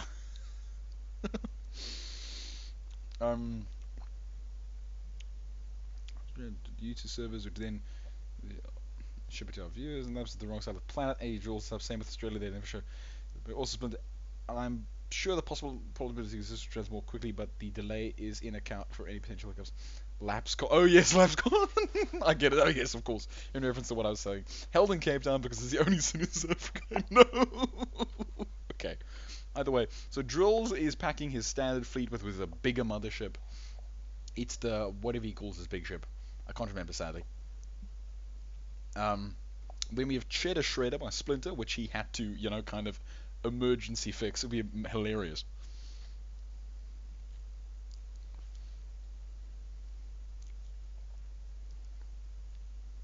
Oh, Splinter. Because I was the big cheese all along.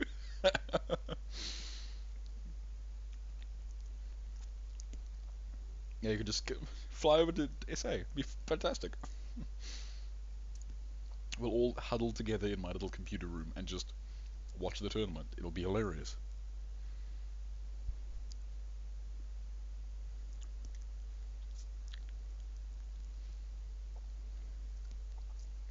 A 10 out of 10 Laps cast.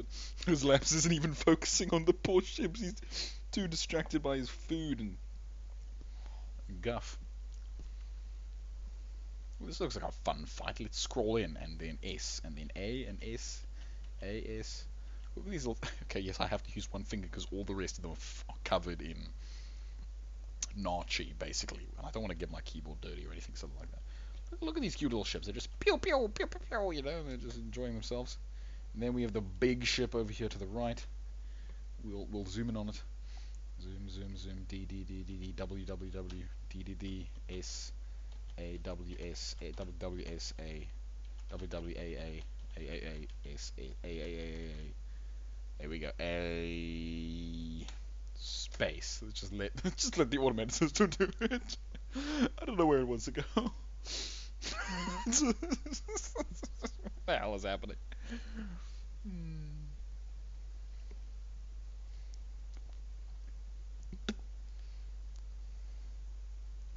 The mighty Laps forgets to cast. Boom, boom, the literal bloody thing that he is doing. Boom, boom, he looked at chat and ate his Archie. Boom, boom, and forgot to look at the screen. Boom, boom, that silly lapsy. Dum, dum, dum, dum, dum, dum, dum, dum, dum, dum, dum. Lapsy, what the hell have you done? Dun, dun, dun. And then Tank Husks gives us an aw. Aw.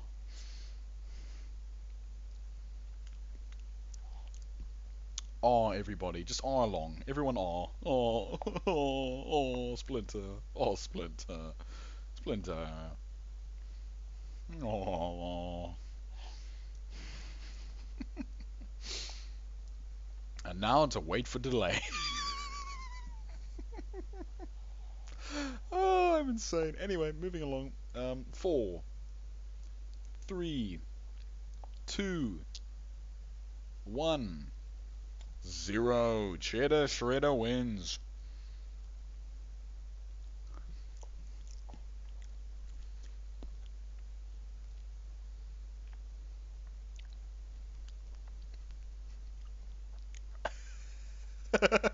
Oh, everyone Oz. There you go.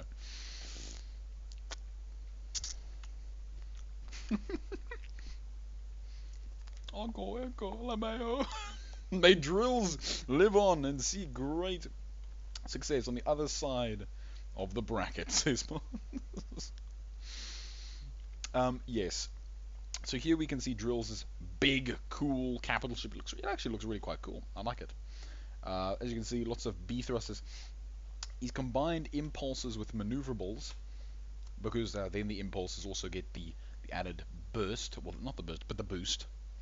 And he actually has quite a lot of generator space throughout his ship, which is a bizarre. I say quite a few. It's only really has 4 of them, but you know, whatever. Anyway, let's just let it play. And then of course we have Splinter's big. Jeez. Where did I drop it? Where'd it go? Where'd it go? Where'd it go? Guys, where'd it go? I know it's a problem.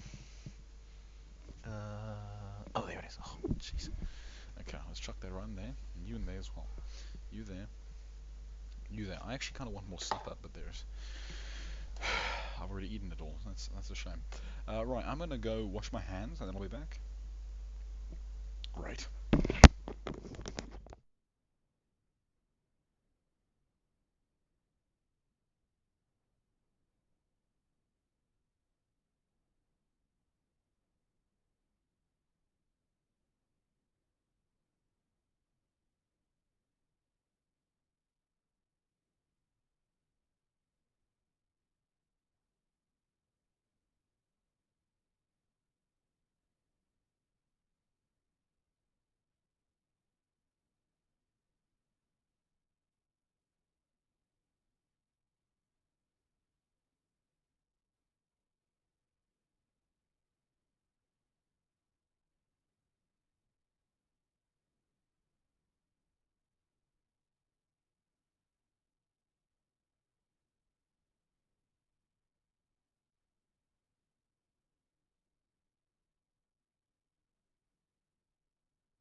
The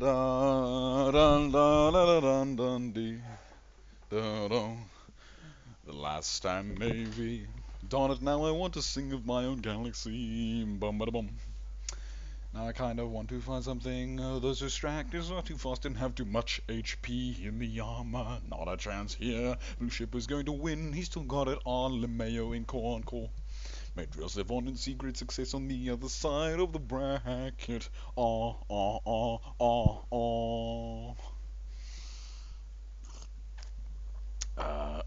wait, it's not a mothership, I guess I was thinking she's all along. The distractors are too fast. They outmaneuver the missiles and the drones can't chow off the armor. The armor, my loss, he says. Says drills at 8:35 p.m. Ridiculosity, why is this a scroll double 11? Okay, so let's look at these ships. Leipzig must be very far away. It took him too long. What do you mean? I went there, washed my hands with soap and water. Are you? Do you know? Your ignorance annoys me. Shame. Anyway, that ship's getting obliterated. This other ship, I don't know what it's doing. It's trying to move across the battlefield with 6 thrusters. Oop, never mind, 8. 9, 10, 11, 12? I don't know. In Before Last Stand theme song gets rewritten to the tune of the Dwarf song. It probably will though, I mean it's very fun. Hey man, as long as it's got a pounding beat, you can put the LSN theme tune to it. Laps rant.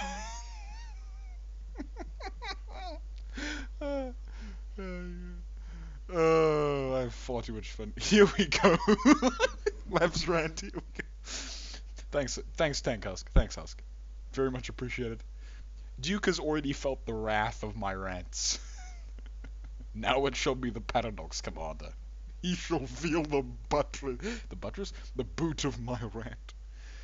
Anyway, so Paul drills his, big, heavy capital ship, which looks awesome, by the way. It looks really cool. I like the aesthetic of the little bits of armor on the side that are kind of like supported by micro struts. Gives that nullency, which looks very cool. I'm not too sure about the mesh feeling generated by the triangles in the middle, but I mean they're okay.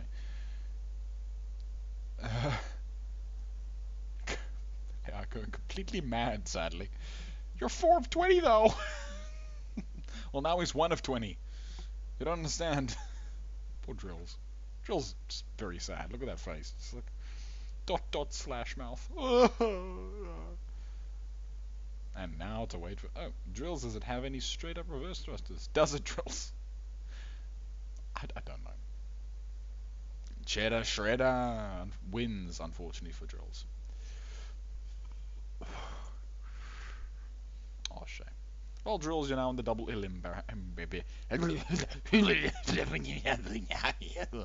double elim bracket. Elimination. Why do I want to put a B into it? I can't describe, mate, but I want to put a B into it. I want to put a B in. That could be misconstrued easily. Anyway, actually no, not as okay. It's a B, not the reverse. So no, it couldn't be.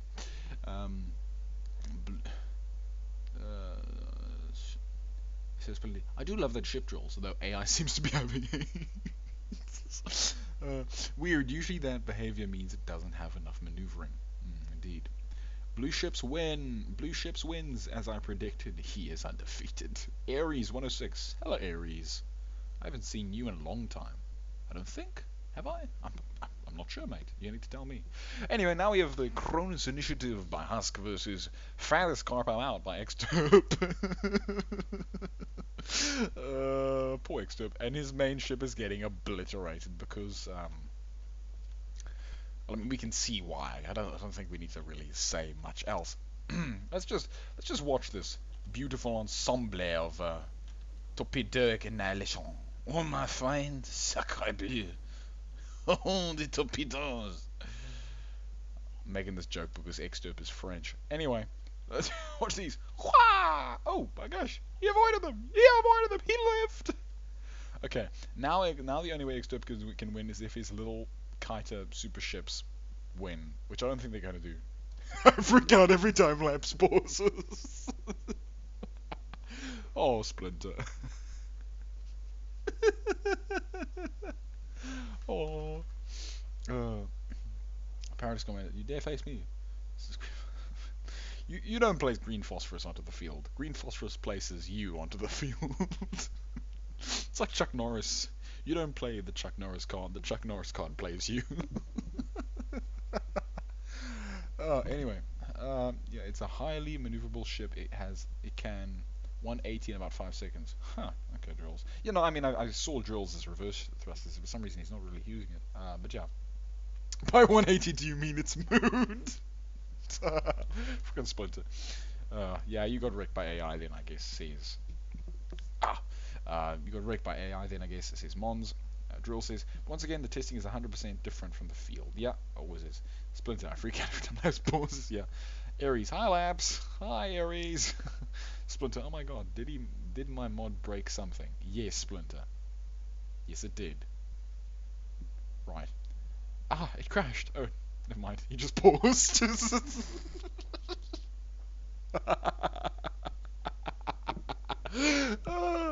Tank Husk XD. Labs best reassembly caster +1. In Soviet Russia, green phosphorus builds you.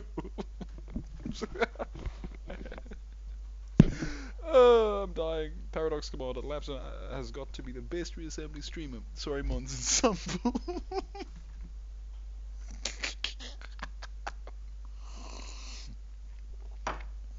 What a mighty shame. Well, Mons and Supple don't have Mons and Supple in the chat. I think that immediately decreases from their capacities, unfortunately. You know, if Mons had Mons in his comments, I think it would be hilarious. Then again, I'm in there, and Supple, and like Splinter and other people, so I suppose maybe it's made up for, but I don't know about that. And also, I don't know, is Mons as boisterous as me? I wanted to make a quote that I made once. Can't remember what I said. I said something along the lines. Well, of course I have to be in command. I'm the most boisterous person here. It's so ridiculous. Anyway, yeah. Deluxe used to be the base reassembly streamer before Labs usurped his throne. Deluxe abdicated. Oh. Poor Deluxe. I miss Deluxe. I miss Deluxe a lot.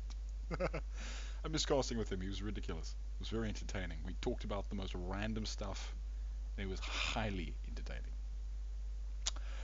Okay, now Fantas Carp I'm out. By Exterp 7 has another chance. Okay.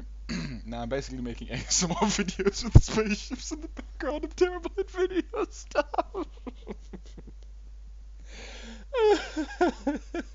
You'd probably think Mons is on drugs if he acted like Labs. Aww. Aww. That's hilarious. Have you ever considered changing your color scheme, Husk? No, Husk never changes his color scheme. How dare you? Oh, because it has pink in it. Husk? Change that. Shame, Husk. No, leave it as it is. Basically making ASMR videos with spaceships in the background of terrible video stuff. I find that freaking hilarious. Tank Husk, 100%. Heart Deluxe. Drills. Yeah, but Mons, you know that what you're talking about, and you give. Yeah, but Mons, you know what you're talking about, and you give fairly accurate cost information. What are you saying, Drills? What are you saying? What are you saying? You implying I don't know what I'm talking about. No, but Mons has a lot of experience anyway, so he does have a lot more. It's a lot. Yeah, I mean he's a lot more experience critically breaking down all the elements and being quite tactical in that sense. So yes, Mons ASMR. I love Mons ASMR. Can we do an ASMR tournament? I'm impressed Ecto managed to make a solid piece of armor look interesting. Wow, that was cutting. That was cutting, Splinter. Very cutting. Oh, okay. You guys are exhausting me. Not really, I'm joking, but I didn't sleep very well, unfortunately, so doesn't matter. Anyway, it reminds me of something. How big? Okay, what do I think Splinter's voice is? So Mons is like, hey guys, it's Mons. How you doing there? Yeah, Mons Poopers. And the Supple is just like, uh, hmm. It's very difficult actually. I can't remember Monza's and Sumble's voices off the top of my head. Well, at least I can't remember them in a reproducible way. Uh, I don't know how one would judge winners in an ASMR tournament. Find a way to find out when people fall asleep. Because Aries suggests, can we do an ASMR tournament? I don't know Aries. I don't. It's a problem. By the way, shall we just call this? Oh wait, no, we can't because Xturp's winning. This is a very bizarre fight. And yeah, I was half expecting a bunch of Pararas. I mean, really, he could have had the big tanky guy and still had like 30 Pararas. Drills improved Parara with Terran armor and missiles. Possible. Possibly. Splinter is quite normal. In my head, Supple sounds like Camo. Supple, I sound the same person all the time. You know, you are the same person. There's drills. Supple sounds like a sleeping version of Mons, and Mons sounds like an angry version of Mons. What the frick, man? That's stupid and hilarious. I love it. Mons sounds like an angrier version of Mons. What does the original Mons sound like, guys? No, Aries, you're not allowed to. Don't say that on my stream, little bugger.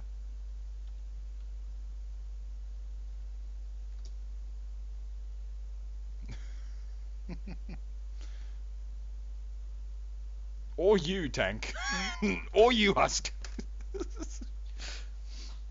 I run a PG. Well, PG technically means parental guidance, so I guess the problem. Really, we just need to blame the parents. Anyway, I mean, parental guidance just means parental guidance. It doesn't even necessarily. It's not a guarantee of clean. Less angry version of me, I suppose. You know what, Mons? I suppose the original of you would have to just be a less. I guess. I don't know. Why does Mons sound angry? Would be what original Mons sounds like, I guess. Well, what? That's like saying. That doesn't logically work. What are you talking about? Anyway, Husk wins and says he right on time. Right, Xturp versus the Ultraline. Now this should be a he ha ha. Stop it, Husk. Stop it. Just don't. Just control yourself. I'm the one who uses all the bad words. I found of blaming other people. Blaming. There we go, Husk. There we go. Oh my. Wow. Okay, Ultraline. Camo 5 is unhappy. You never sound angry to me. It always like you're bored when people bring to the battles. You know, you're not wrong. Mons always kind of sounds, I suppose, almost half depressed. He's just like, hi guys, I'm gonna be doing a reassembly tournament. Welcome. And then Supple, yeah, I suppose Supple just sounds a little more awake, maybe. But even Supple just sounds just sleepy, which is unfortunate. It's like both of them are kind of regretting their life decisions. Like, why are we here? No shame. Monster tournaments always put me to sleep. Of course they do. That's why they're ASMR videos. Those green frog ships. You've insulted the mighty Camo 5. Shame, Aries. Little wood chipper. Yeah. So Camo's mega missile. Oh, you might actually catch some of these guys. Unfortunately, not likely. Thing is, Camo managed to take out the big bad ship. The problem is the little ships are still chipping away. Ooh, pardon me. As much as they really want to, which is a problem. Yeah. Mons tournaments are really great to watch. It's always a pretty fair playing field thanks to the rules. Indeed. Drill's always making sort of passive-aggressive statements that I'm not entirely sure whether they're supposed to attack me or defend Mons and without being, indisposed to either direction. But I'm not sure. Oh, Drills, poor Drills. It's okay. Right. Pretty sure the Australian are going to win this. I say pretty sure because that point gap could be closed in a few seconds. Rifku's go and Exturb is winning.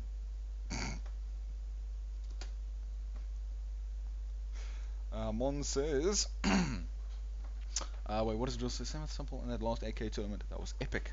Yeah, yeah, the brawls are fantastic. Mons says, I will take a moment to let out of the bag that I use certain phrases as double and challenger. I'll leave it to you to figure out what they are, but not everything I say is genuine. Mons, I think we all know this. Oh, right, Xderp wins. First round at least. I'm gonna keep this going for one more hour, and then we're gonna shut it down, and then the next half is gonna be. Oh, Mons. Oh. Drill, stop passively aggressing. Splinter, hashtag stolen. Right, Drill's got obliterated by Ultraline this time. But once again, now it is merely a who can.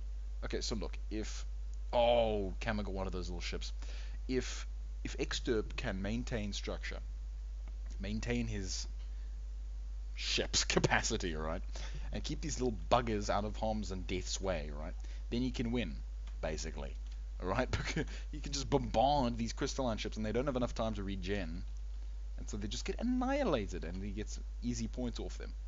Thing is, he only needs to catch up 10,000 points, which he can do by just halfway damaging both these ships, and that'll give him plus 8,000. Then he just damages the big one by a little bit, by a little margin, and he gets a bunch of extra points. So, alternatively, he just kills. Does he have any? No. So Camo has no more support. No. He has no more support ships. So the immediately going bad for Camo. His other alpha ship is about to go down, which means a free 8,000 points for them. And then they just need 2,000 points from both of the other ones, which they probably already have. So this is this seems a bit of a foregone conclusion. Once again, Xturb is going to pull it because he has those kiters. Those kiters are highly effective, I have to say. Their maneuverability and antimatters make them a deadly foe. They have a little bit of point defense and enough generator power to just pull them through. And they also have a shield, which is ridiculous. I don't know where it gets all that power from. Okay, let's just quickly zoom in. I know he isn't using a Sentinel generator. I mean, a B core. Still, it's ridiculous. He's supporting all of that off of one little generator. I don't understand. I don't know how he does it. I think he might. Maybe it's a B core and I was an idiot and didn't check it, which is possible. I didn't thoroughly check everything that much. I mean, I thoroughly checked as much as I could, but if I forgot to check one thing, it's highly possible. But yeah, personally, yeah. Mons is just like, personally, I think Lap's a better cost than me. A lot more interesting of a person. Aw, Mons. Everybody, aw. Oh, Mons. That's very nice. That's very nice. I don't deserve that. I don't deserve it at all. Yeah, that's nice. Cool. Alright, Aries says, Jules. Yeah, stop being passive aggressive. Jules, what? Who am I offending? Oh, poor Jules. Tank, those animators, though. Yeah, the animators are rough. It's really cool. Here, lion getting killed by mosquitoes. Well, mosquitoes with shotguns, yeah. I'm so focused on Lapis Now's amazing commentary and laughing to pay attention to the video, which is the one reason Mons is often easier to watch. Tankus has it in. Terran core generates 300 energy, doesn't need energy to recharge a shield that isn't taking damage. True, Mons. Okay, you're correct. Yeah, 1 gen and core is decent. Fair enough. Okay. Splinter, you're offending imaginary people, Gurdrills. Probably listening to Mons. As I said before, I am too sleepy to listen. I highly recommend muting my videos and playing some interesting music. Poor Mons. Oh. I feel so accused now, Drills. Oh, Drills. It's okay, Drills. You'll be fine, man. You'll be fine.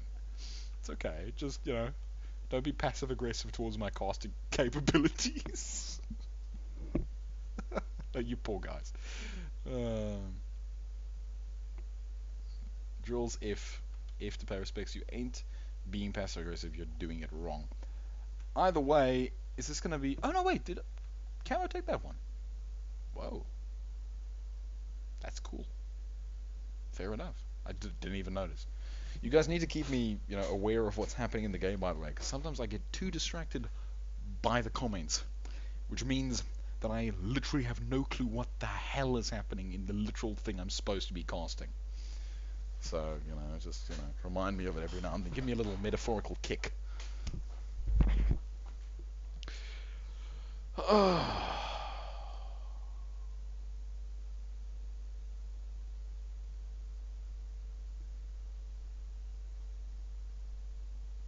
Is my stream... Are we still online? First of all, I don't see any R's. Secondly of all...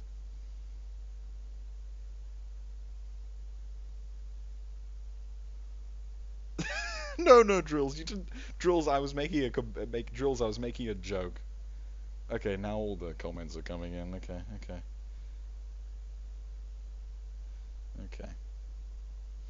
I think my stream delay must be around 52. Must be like 60 seconds or something crazy. Because this is a hell of a wait time. I don't know, man. No clue. Also, my internet could just be slow, which is like very expectable.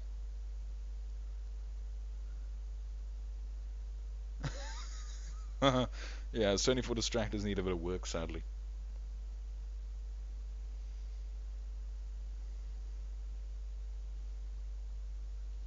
Green ships are quite cool. I like Camo. And the fact that Camo went for aesthetics this time, instead of going try hard. And look, I mean, I always enjoyed when Camo goes try hard, because he just wrecks everything.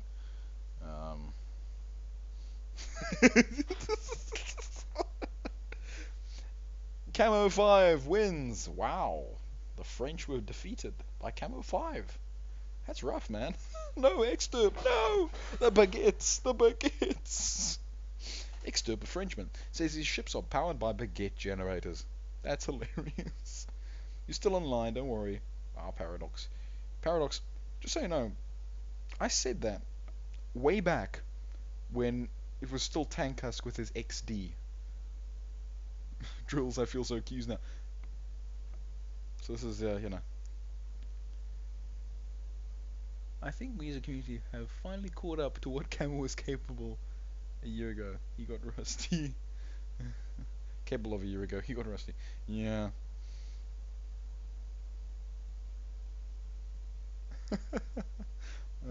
Okay, guys, right. Well, now we have the Rays of Hope. I'm gonna call them the Rays of Hope because it's more than one ray. Versus consider condense consumed by debris. And now debris is going to start kicking up a bit of a ruckus, yeah? As you can see, his big mega ships are moving in quickly. The thing is, his opponent also has quite a large amount of HP. Not as much, but still a large amount. And finally Tank Husk goes XD again. Oh. Oh. I would consider people like Mons. Mons, in Rust we trust. Splinter, Mons has big brain. In Soviet Russia. In Soviet Russia, brain thinks you. That doesn't even make any sense. In fact, Monster's brain is so big, it's bigger than his entire body, including his brain. This may not make sense to you, but it does to him. If this takes too long, I send a D-drone capital D. Thanks, Debris. I'll throw it in if we need to. But I think it'll be fine, Debris. Don't worry about it all too much. Also, your drones are like half the reason that your main ship is kind of survivable, so although it might cause dilation issues, and it kind of does, but that's fine. Although it does cause dilation issues, we can sit through it because it doesn't dilate that hard. Like this isn't a Splinter / Duke Slayer scenario where the ships cause everything to grind to a halt. I'm talking about last game, by the way. So I have one. That's 3 Discord notifications. Okay. I need to go. Well, the moment I click, I don't want to click out of this. Otherwise, I might break something or obliterate the entire thing. So I'm just gonna leave the rays of hope. Look at this poor ray. It's just caught. You see, the breeze little claw design makes him incredibly effective at just grabbing hold of ships like this. The only problem is that the rays dig at him way better than he digs at the rays. Yeah, it's quite unfortunate. Either way, the rays are putting up a hell of a good fight. The little ray, unfortunately, got obliterated, the poor thing. It's very cute, though. I like the little bits of armor in it that kind of like help to give it some interesting color. I bet it would look even better without the Splinter's graphics overhaul mod. The one thing I don't like about the Splinter graphics overhaul mod, which is why I don't use it, at least in previous tournaments and things, is because it dulls all the colors. Makes them a little more... Well, to a degree, you know, I mean... I have some ships that are incredibly dark blue and really bright orange. And when I have the Splinter's overhaul mod on, everything is kind of like wishy-washy, which I don't, which like it's cool. It looks nice. It looks quite appealing, but at the same time, I don't like it. So, I mean, it's just just sort of my fancy, I suppose. But everything does look cool. I mean, what can I do? Anyway. I had like 6 drone kindness. I was terrified that they would get me kicked, says Drills. Oh, Drills. Paradox Commander. What if nobody was really watching the stream and we were all just bots? Tank Husk. Debris is scary for me. Mons. The running theory is that everyone but you is actually me. Splinterman. They're like giant plastic teardrops. The absurdity of that statement is ridiculous. I love it. They're like giant. I literally imagine Splinter saying like this. They're like giant plastic teardrops. And then his eyes just go really wide, and he just kind of like backs out of the room and just turns and starts running. It's just like it's a crazy battle. It is quite cool. Well, it's not that eventful, but it is quite cool. And now we know the age of legal time dilation. Well, sort of. I mean, I'm going to call this in a couple seconds anyway, but the thing is the point cost is so close together. Actually, yeah, I mean, after the next round, I might actually just go swap it out, because,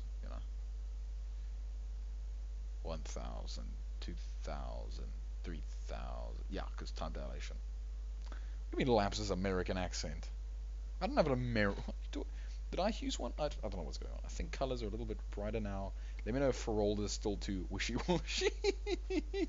Oh, Splinter, thank you. It's like, no, Sprinter. Sprinter. What the hell, Sprinter? No, Splinter.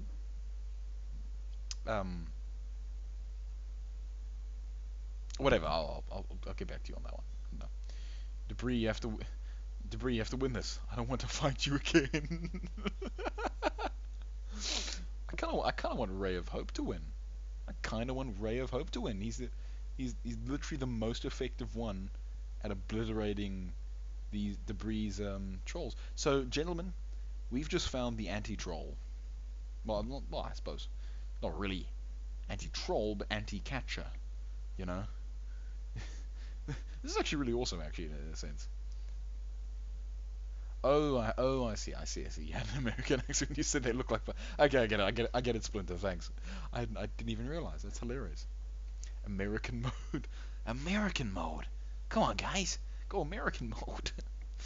I'll have you know my British is of an outstanding quality. What, pip, titty ho. Oh. Yeah, but what can I do? And then, of course, I'm going to pull out a bit of Afrikaans, because my native, what? Actually, that isn't my native accent at all, but it's the accent of the Afrikaans side. Yeah. Anti-troll is a pure torpedo fleet. Well, Jules, apparently not. Apparently, it's these Ray of Hopes. They're designed to fit in there, get stuck, and just obliterate faster than the other guy can. How much better would the stream be without me, says Paradox Commander. I'd say 3 times better. Shame, Paradox. Hello, Governor. Once. Uh, never go full American, says Aries. Drills. Every stream needs a fangirl, though. Tank Husk XD. If I had a fangirl, that would be hilarious. It'd be great. Just like there's just one girl, like just like seated, like camping outside my house, with a banner that says like "I love you" laughs or something crazy, and she's just dancing and screaming there the whole day. I'd find that entertaining. After a while, I get sick of them. I get sick of my fans if they did that.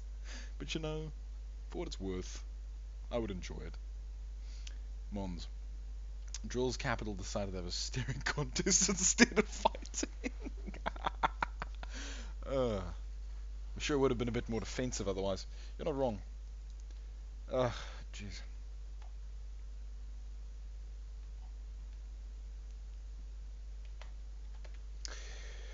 Hey. Yeah, debris. I think I'm gonna swap out these. I think we're gonna go a little while longer.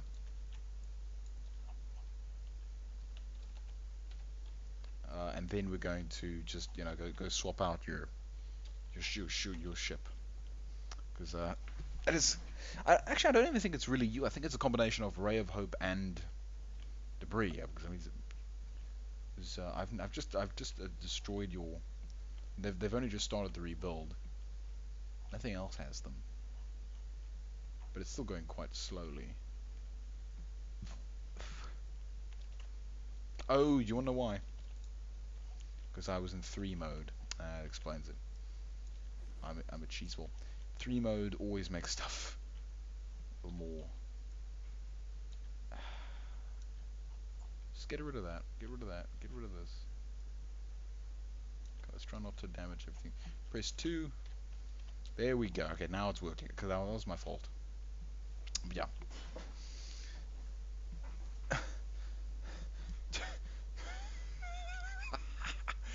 I could be a girl, says Aries. Aries? No. I'm doing it again. Rip me, I guess, says Mons. That's hilarious. But not much. You should take off 3 mode. Good man, Splinter. Yeah, I realized what I was doing. I didn't even notice. Aries, it kind of looks like massive office buildings scraping against each other. You know what? I can see that. I can see that.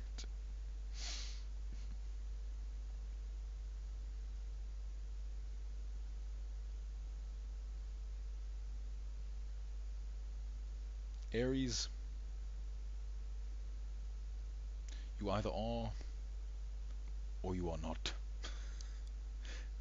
Do not deceive the internet. The internet always knows. There are no girls on the internet. Oh. Anyway, Splinter, hostile corporate takeover. That now, now that's a new definition of hostile. No wait, now that's the definition of hostile takeover. Yeah, exactly. That's hilarious.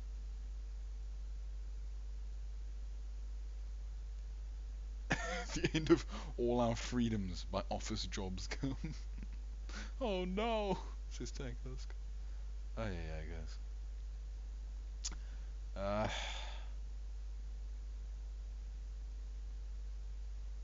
It's been like 9 minutes. It's been like 9 minutes or something crazy. So I think, I mean, we know who's gonna win this. We know why and we know how. And we know how. So I think, uh,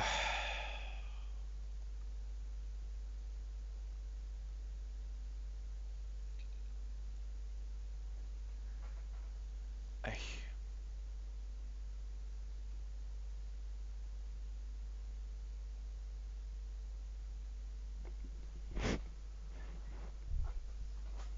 I don't know, man. I don't know.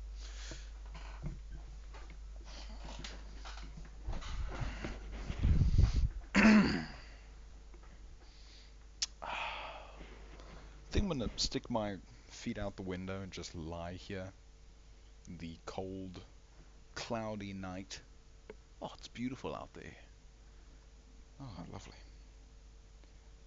And gaze upon my 6 foot, no, is that? No, it's actually a 7 foot high wall with spikes on it and with the neighbor's not bob, and the neighbor's electric fence, and just watch the slow pulsing of electricity and the gentle gurgle of the pool as the pump cleans it, and the silent, hopeful raindrop of the distant clouds that promise a relief from the current long, drawn-out drought. I gaze out that distant window, and as I do, a light turns off. Darkness is cast across the trees. It's a cold winter's day in South Africa. The distant street lights shine a reassuring orange tone across the great asphalt streetways of the stretching suburban settlement.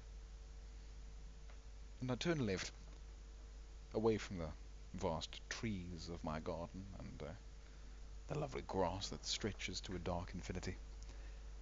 I turn left to see my screen and gaze upon the shifting pixels of a war fought between a ray of hope and a consider, condense, consume.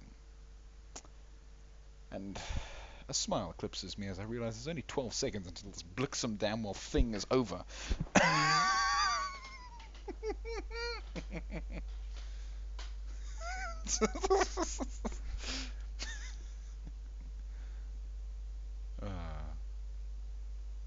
What have you guys been saying? Oh, sniper business. Laps and his walls. Electric fence? I wonder if rain affects electric fences. Laps is so bored I feel bad for him. Good question. He is in the bad part of the hood, I guess. Rain does not affect electric fences. No, it doesn't. All it'll do is maybe it'll make the fence go tss, tss, tss, every now and then whenever the electric current goes through it and it's wet. It'll excite the water molecules and make a bit of heat. And we already know how this works out. Billions died to bring those pixels to life. 12 years later. Yeah. No, I'm not in the bad part of the hood. I'm in, like, one of the way better sections. But you will have walls everywhere, because you do realize people can walk. Like, people walk, like, I'm talking people that live out in the shanty towns, you know, because, like, what, 8 kilometers to my right, or 5 kilometers to my right, is literally just a massive shanty town, where, you know, people come from there for work, and they're also, like, you know, worse areas, like Kylie and all those places, whatever, you know, and then the industrial district behind me. But anyway, I mean, people come walking through there, you know, from their jobs, etc., and there are you know, beggars and strays that come along, and they'll beg and they'll do stuff, and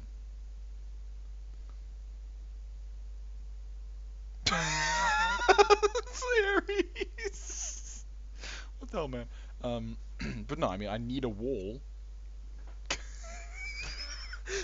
How come it's winter in South Africa but summer in Europe? Checkmate, atheists. Freaking Aries, that's hilarious.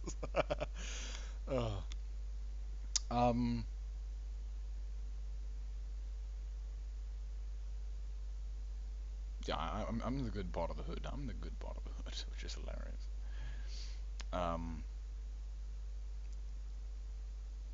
But no, I mean, I have my wall because people try to jump over. I have my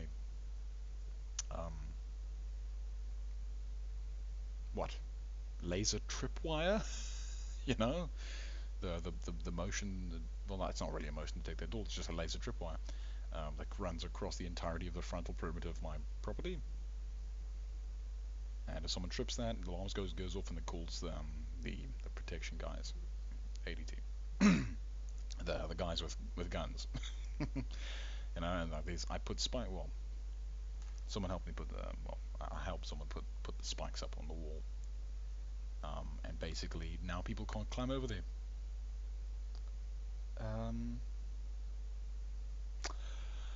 Okay, I'm just gonna skip this and skip it again because we know how it worked out. Okay, this is gonna be very interesting. But so yeah, I mean, I have walls. I mean, I remember I was on a stream once and I was telling Robert that I think I unconsciously mentioned well, I like half consciously mentioned my wall or something. And Rob was like, "You have a wall? What do you need for one?" I was like, "Robbers, burglars." And he's like, "But what do you mean robbers?" I'm like, "People that want to come in and steal my stuff, you know, or hurt me or my family or whatever else, you know." So, you know, I mean, this is South Africa. You do understand. We live in constant terror all the time. You don't understand how much terror we deal with on a daily basis. I mean, not like in your face terror, but like, you know, innate fear and understanding of danger.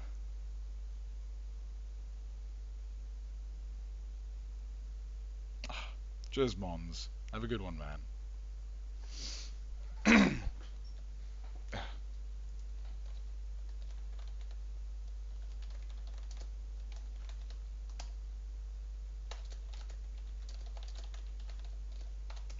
To beat the delay. There we go. But yeah. And with that, we have lost a dear friend. Indeed.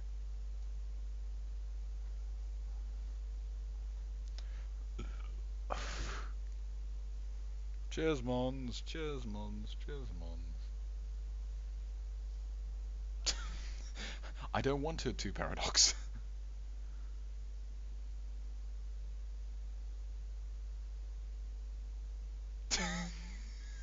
And you are the people with guns.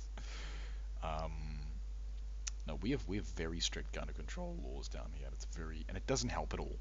Because here's the problem with gun control laws: people that are bad are not going to give a shit and just go get a gun anyway. You know, I mean, like, you can't stop them. So, I mean, look, you're entitled to self-defense, but it's difficult. You know, like I can have a pistol or whatever the hell I want, but like you can get it's very very complicated law-wise. I mean, if you shoot someone that's on your property, you're in so many levels of shit. It's not even funny.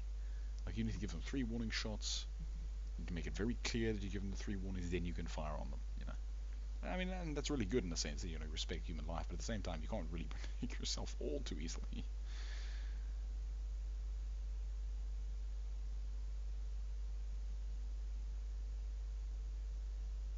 Goodbye and farewell indeed. So, Camo is obliterating debris, which is not what I expected at all.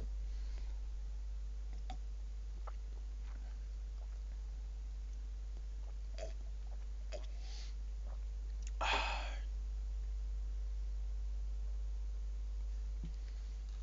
think about it. It's probably funny. No, it's good. So it makes sense. You should stay awake. And by you, I mean Mons. Yeah, yeah. Mons should be asleep. He should be asleep. I think we're just gonna skip that. This should go pretty much exactly the same way. While that happens, I'm gonna just quickly check.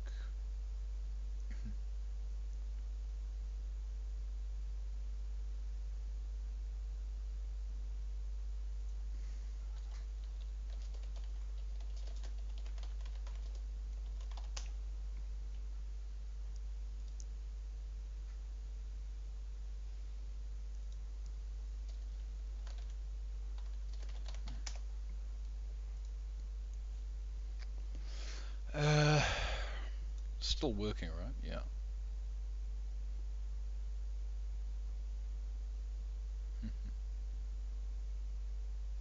They are anti-capital capitalship. It's hilarious. I love it. Good job, Camo. Yeah. You see, chew through them before they chew through you. It's a dog-eat-bison world out there, and you never know when you'll be the chicken. Am I right? Destroy your enemies with one simple trick. Tournament hosts hate him. That's hilarious. I love that.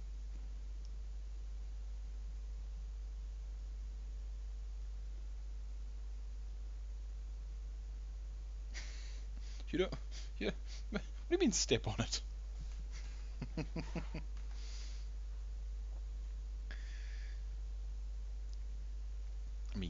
Good luck good luck getting through. It's like Fort Knox. Anyway.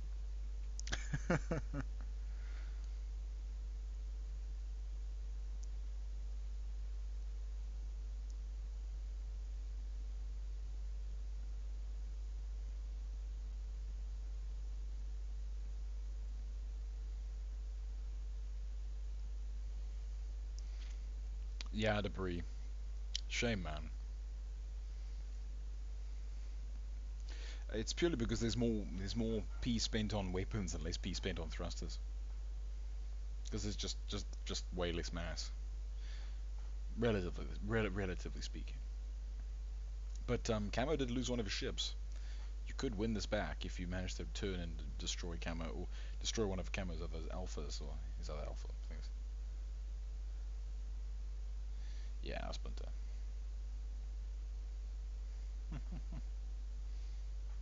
I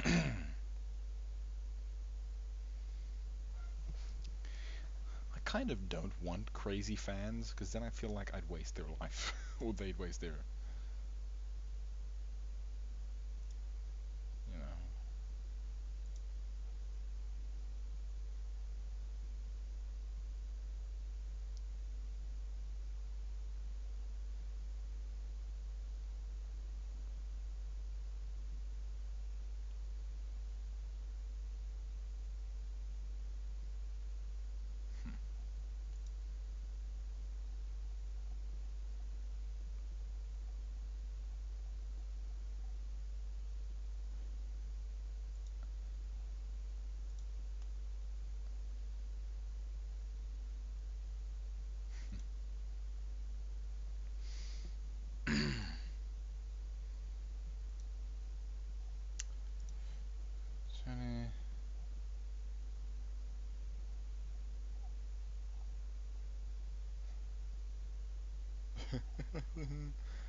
uh, are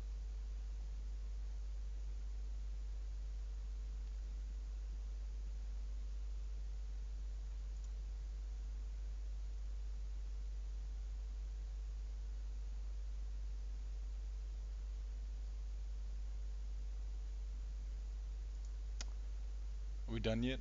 I don't want to skip it. I want to, see who genuinely wins.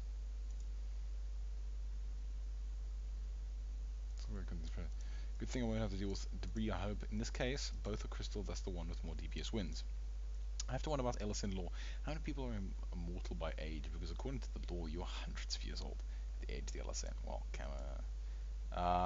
Lightning, we can talk about LSN law and, like, well, forever. We can talk about Farlawn law later. Forever Farlawn War. I've been thinking, do I have it as Forever Cold War or Forever Farlawn War? If I have it as Forever Cold War, it sounds like it's a spin-off of the Cold War. I don't like that. I think I'm turning my universe into the Forever Farlawn War, Forever Forlorn, because that just sounds really freaking cool. Like the Forever Forlorn War. It's like, what the frick, man? It sounds depressing. It's like, yeah, I like that. Cool. Debris wins one round. Now we have the next. Well, Camo, as usual, is held back by his distractors. Behind the distractor take, are there a lot of cute African black girls in your town? Uh-oh. Ares is one. Ares! I just realized Camo's ship is Rainbow. Yes, please, stop considering. Go in. And I'm dead. Uh-oh. Welp, just live. Oh, hey, distractor drive by. Well played. Yeah, debris. Camo is way behind on distracted tech, unfortunately, and debris is, just kind of quite effective. So, look, if debris manages to focus on Camo's capital ship, Camo's more DPS, but debris has a lot of HP to compensate. So, yeah.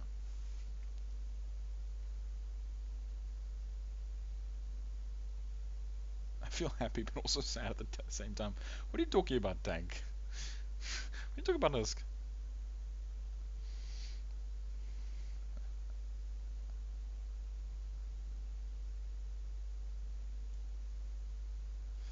Boom, one distracted down. Okay, okay, Camo's focusing down the main man.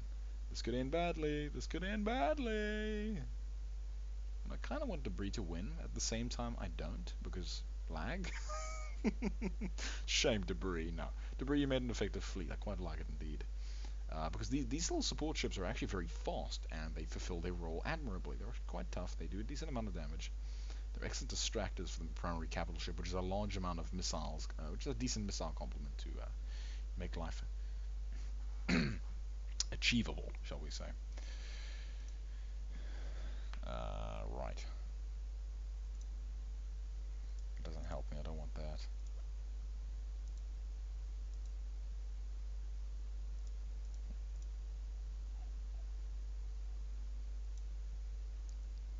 Nothing more cathartic than watching troll ships melt.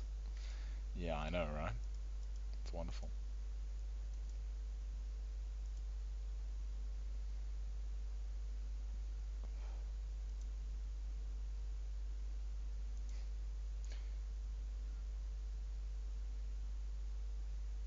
Tank is just sad he cannot meet you and get your autograph.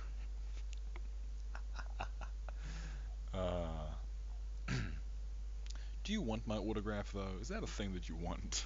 Is that a thing you want? I don't know. I don't know about that.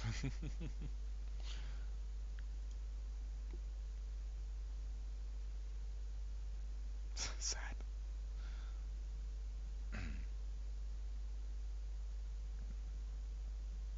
Slowly. Slowly.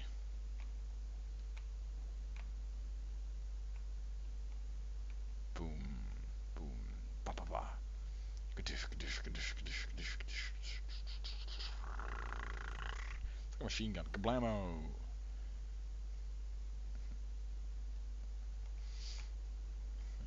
Splinter, is there any way for you to make that, like, shockwave slower?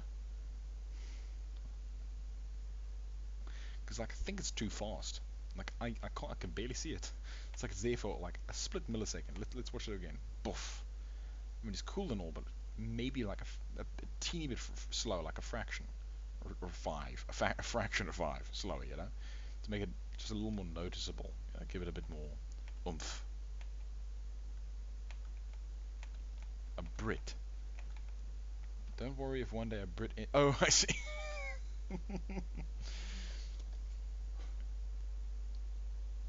Don't worry if one day a Brit ends up at your door. Yep, it's over. Yeah, it is.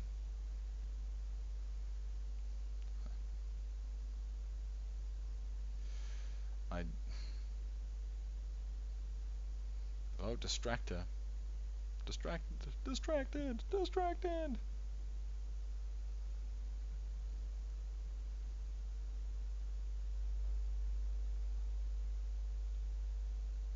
Pew. Oh, machine gun, kablam. What do you mean? Oh, I see. Oh yeah, I literally said that. Right. Yeah. The particle doesn't stay alive long enough. Oh, I see. Although I could look into it. Okay. That's cool, Splinter. I mean, I haven't delved into any of that stuff, so I don't know how. I don't know what you have to work with, sadly. When is Reassembly 2 coming out? The same date as Half-Life 3. Slow core explosion like Seraphim nukes and Supreme Commander. No, not that slow at all. No, but like a fraction of a second slow. If that's even, I don't even think it's possible. But whatever. Would people be noobs if Reassembly 2 came out? Send me these 15 seconds. Become debris. Debris the ship has become debris. Right, now we have a new fight. Oh, it's so interesting. We have Farmer Still Sunk by Supple. The Taken Incursion by Striker 50159. Oh.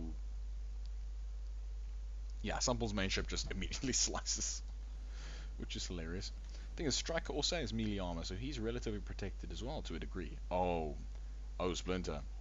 Splinter just got wrecked. I mean, Splinter, Supple. Supple just got wrecked.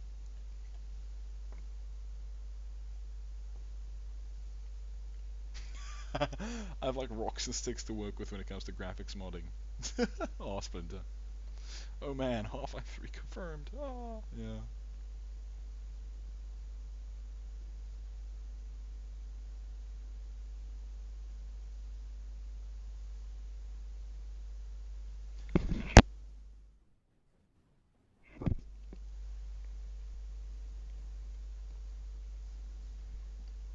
You know, Splinter, you're not wrong.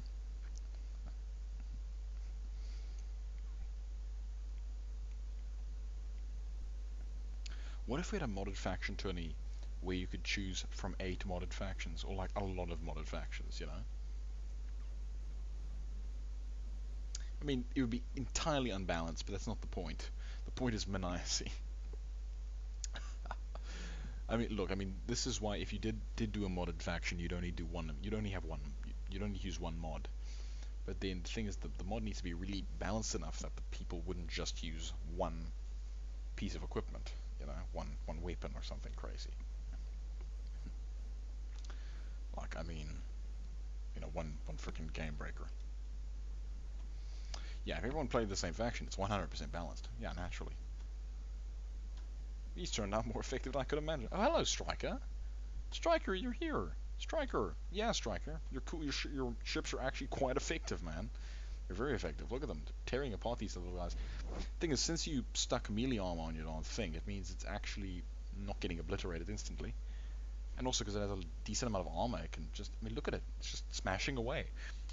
We've already taken out the capital. All you need to do is now survive long enough, take out most of these support ships, which don't really have much except, you know, a little blaster. And just look at, you're obliterating them. Bah, bah, bah.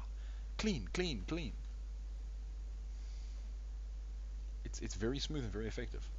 It's a well done. It's a very good ship. I like it.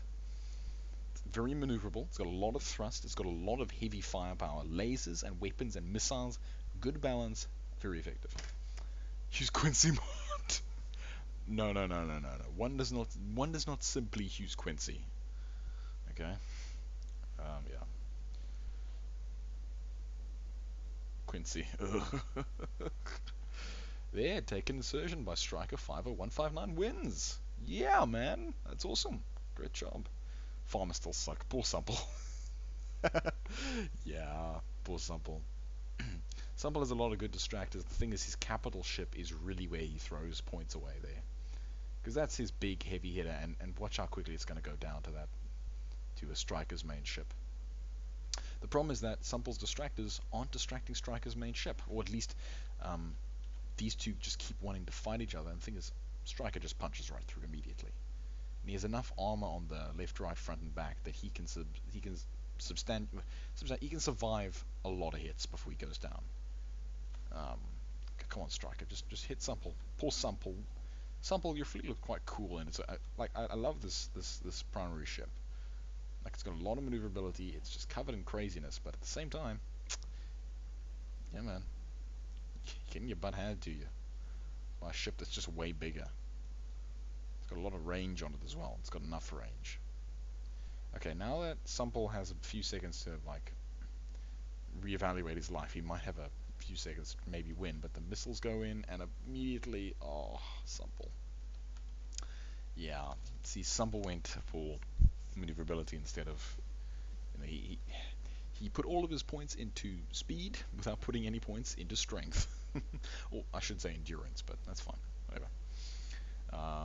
Yeah, Quincy. Or maybe only 1% random gets to use Quincy. Quincy boss at that point. Yeah, basically. What about a bubble tanks? You know what? A bubble tanks tournament would be super cool. That would actually be quite. That would actually be really cool. I'd like that. I enjoy that. I think. Yeah, no, I'm aware of bubble tanks. Very aware of it. It's hilarious. I used to play that game on Congregate, like back in the old days. Supple's more rainbow than the other guy. Yes, yes he is. So what? Poor Supple. So Supple is relying on, you know, his ships, and they have one weapon on them, which was my requirement. But they also have a lot of rammer armor, you know. I mean, those little ships can actually do a decent amount of it. Ooh, like that. Just like that. can actually do a lot of damage if they, get right in there and just give them a good smack. Thing is, Striker has enough armor to glance them off at least to a limited extent. I mean, look, Supple's not going to be able to get through there unless he gets a really good ram in. His weapons aren't strong enough to do it. And the problem is his capital ship is down, so he doesn't have that backup support firepower to really chisel it home. And look at this ship; it just chews its way through the debris. Just like, get out of here, debris, get out of here. It's very careful, it destroys the melee blocks, which is, it's a clever AI. It's quite sweet. Well, I say clever, relatively clever.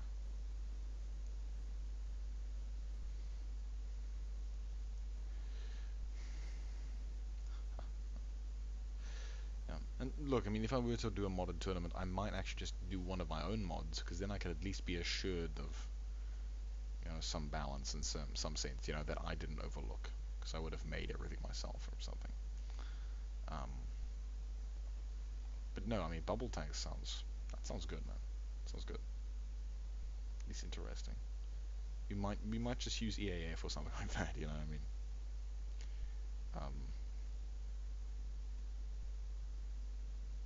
Because Alpha's mods are usually very balanced. He focuses a lot on that stuff. He doesn't like to be overpowered, which is like cool and respectable of the guy. He's very cool. If we had a greatest at the least tournament, that would be insane, but I think it would lag everything out to an incredible degree, because those little ships have a lot of blocks in them. A lot of blocks. In the game Daredevil, which is the big, like 8000p greatest at the least super dreadnought, it lags things to hell. Yeah, the junkers would be interesting, but I think they're just too junk. I mean, they're cool and all, but I don't think that would be exciting enough. Like, kind of want excitement. You kind of want a faction with some crazy weapons in it. Um,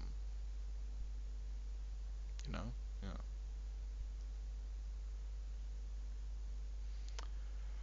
Okay. So now we have farmers still suck. By Supple versus Rammer Royalty by Dukeslayer. Now we have two very equal types of fleet, which is very interesting. I say very equal. They're very similar in a sense. They're both very maneuverable. They both have a big. Well, I say big, relatively big. They both have these like command ships that are very maneuverable and very relatively small. And yeah, it's very interesting. If you even need a mod faction whose battles never end, also we have the furtives, maybe more annoying than flies. Yeah, we want battles that end relatively quickly. Laps, make a mod that makes it so there are no time waster weapons or ships. Time waster weapons? Or ships? What? The Cyber mod is super cool. That's really quite cool. I love that one. Another one I might be thinking of is Heirs to the Void. Heirs to the Void is cool, man. Like that's a really cool faction. Really cool mod. Alternatively, there are lots of options, but yeah. Two rammers fighting. This will end with points. Yeah, it will probably. The thing is, Duke is getting cornered in the middle here. Like, look, his main ship has a lot of MLS Avengers. Oh, don't crash on me. Splinter. When I zoom in close, your graphics over. Boom. There we go. Boom. Lovely explosion.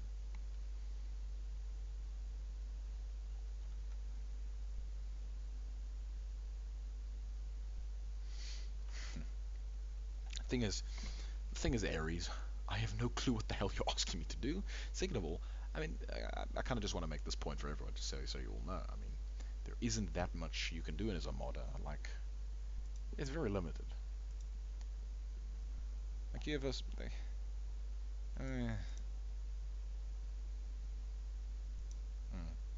been an hour and 30 minutes. I don't believe that. It's not been an hour and 30 minutes. It's been way longer than that. It's been 2 hours at least. At least. 8? No, it has been. Has it? 9?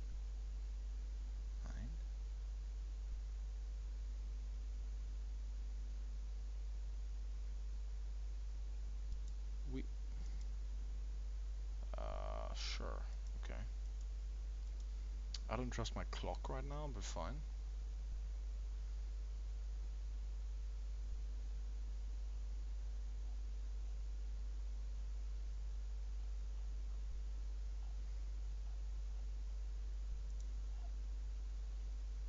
Mm,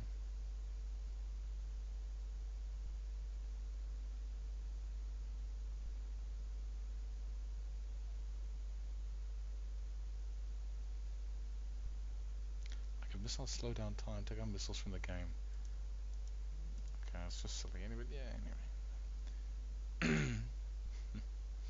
So okay, tournaments. Why not have like a 150p tournament?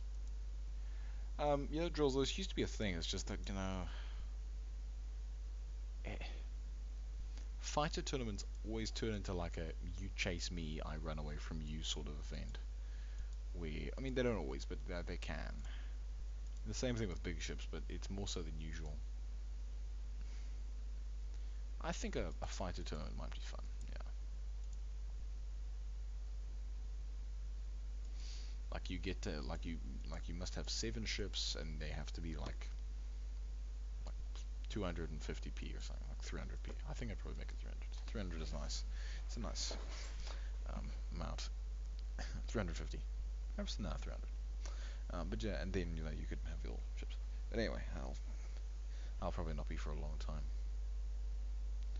Look into the zooming thing. Yeah, it's alright, Splinter. I mean, don't worry about it too much. But I think it's primarily just, I don't know, maybe it's trying to render more. I mean, in the end, it probably look, I actually have no clue. But I would assume it has something to do with just rendering more things and therefore attempting to do more calculations. Because zoomed out like this, it's stopped rendering quite a well. It doesn't need to render as much in terms of things. It's a very small area. But anyway, whatever. It still is rendering the same stuff technically, but at the same time not technically. Anyway, for yeah, um, game. It's only ever ends. Seems like there's a new ship every battle. No, it's the same fight. It's the same ships. Alright, guys. After this battle, I'm gonna call it. Part 2 is gonna be next week. Or the week after that. Entirely depends. Entirely depends.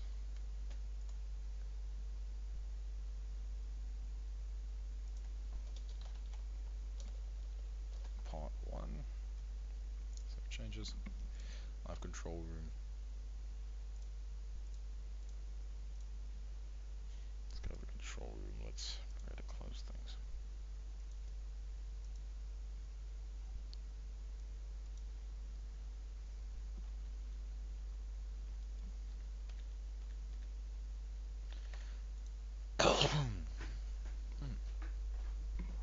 Pardon me.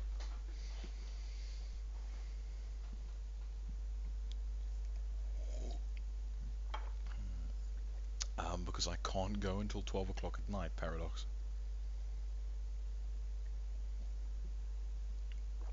Like,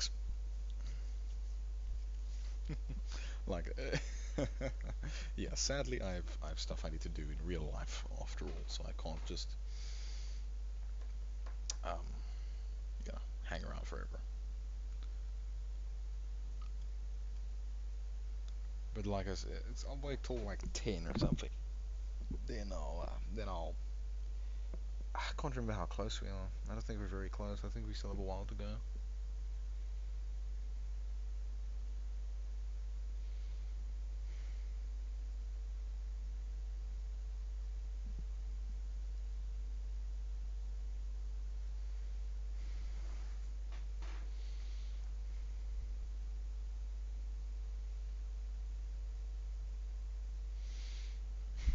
Yeah, you see, we still have quite a few fights to go through.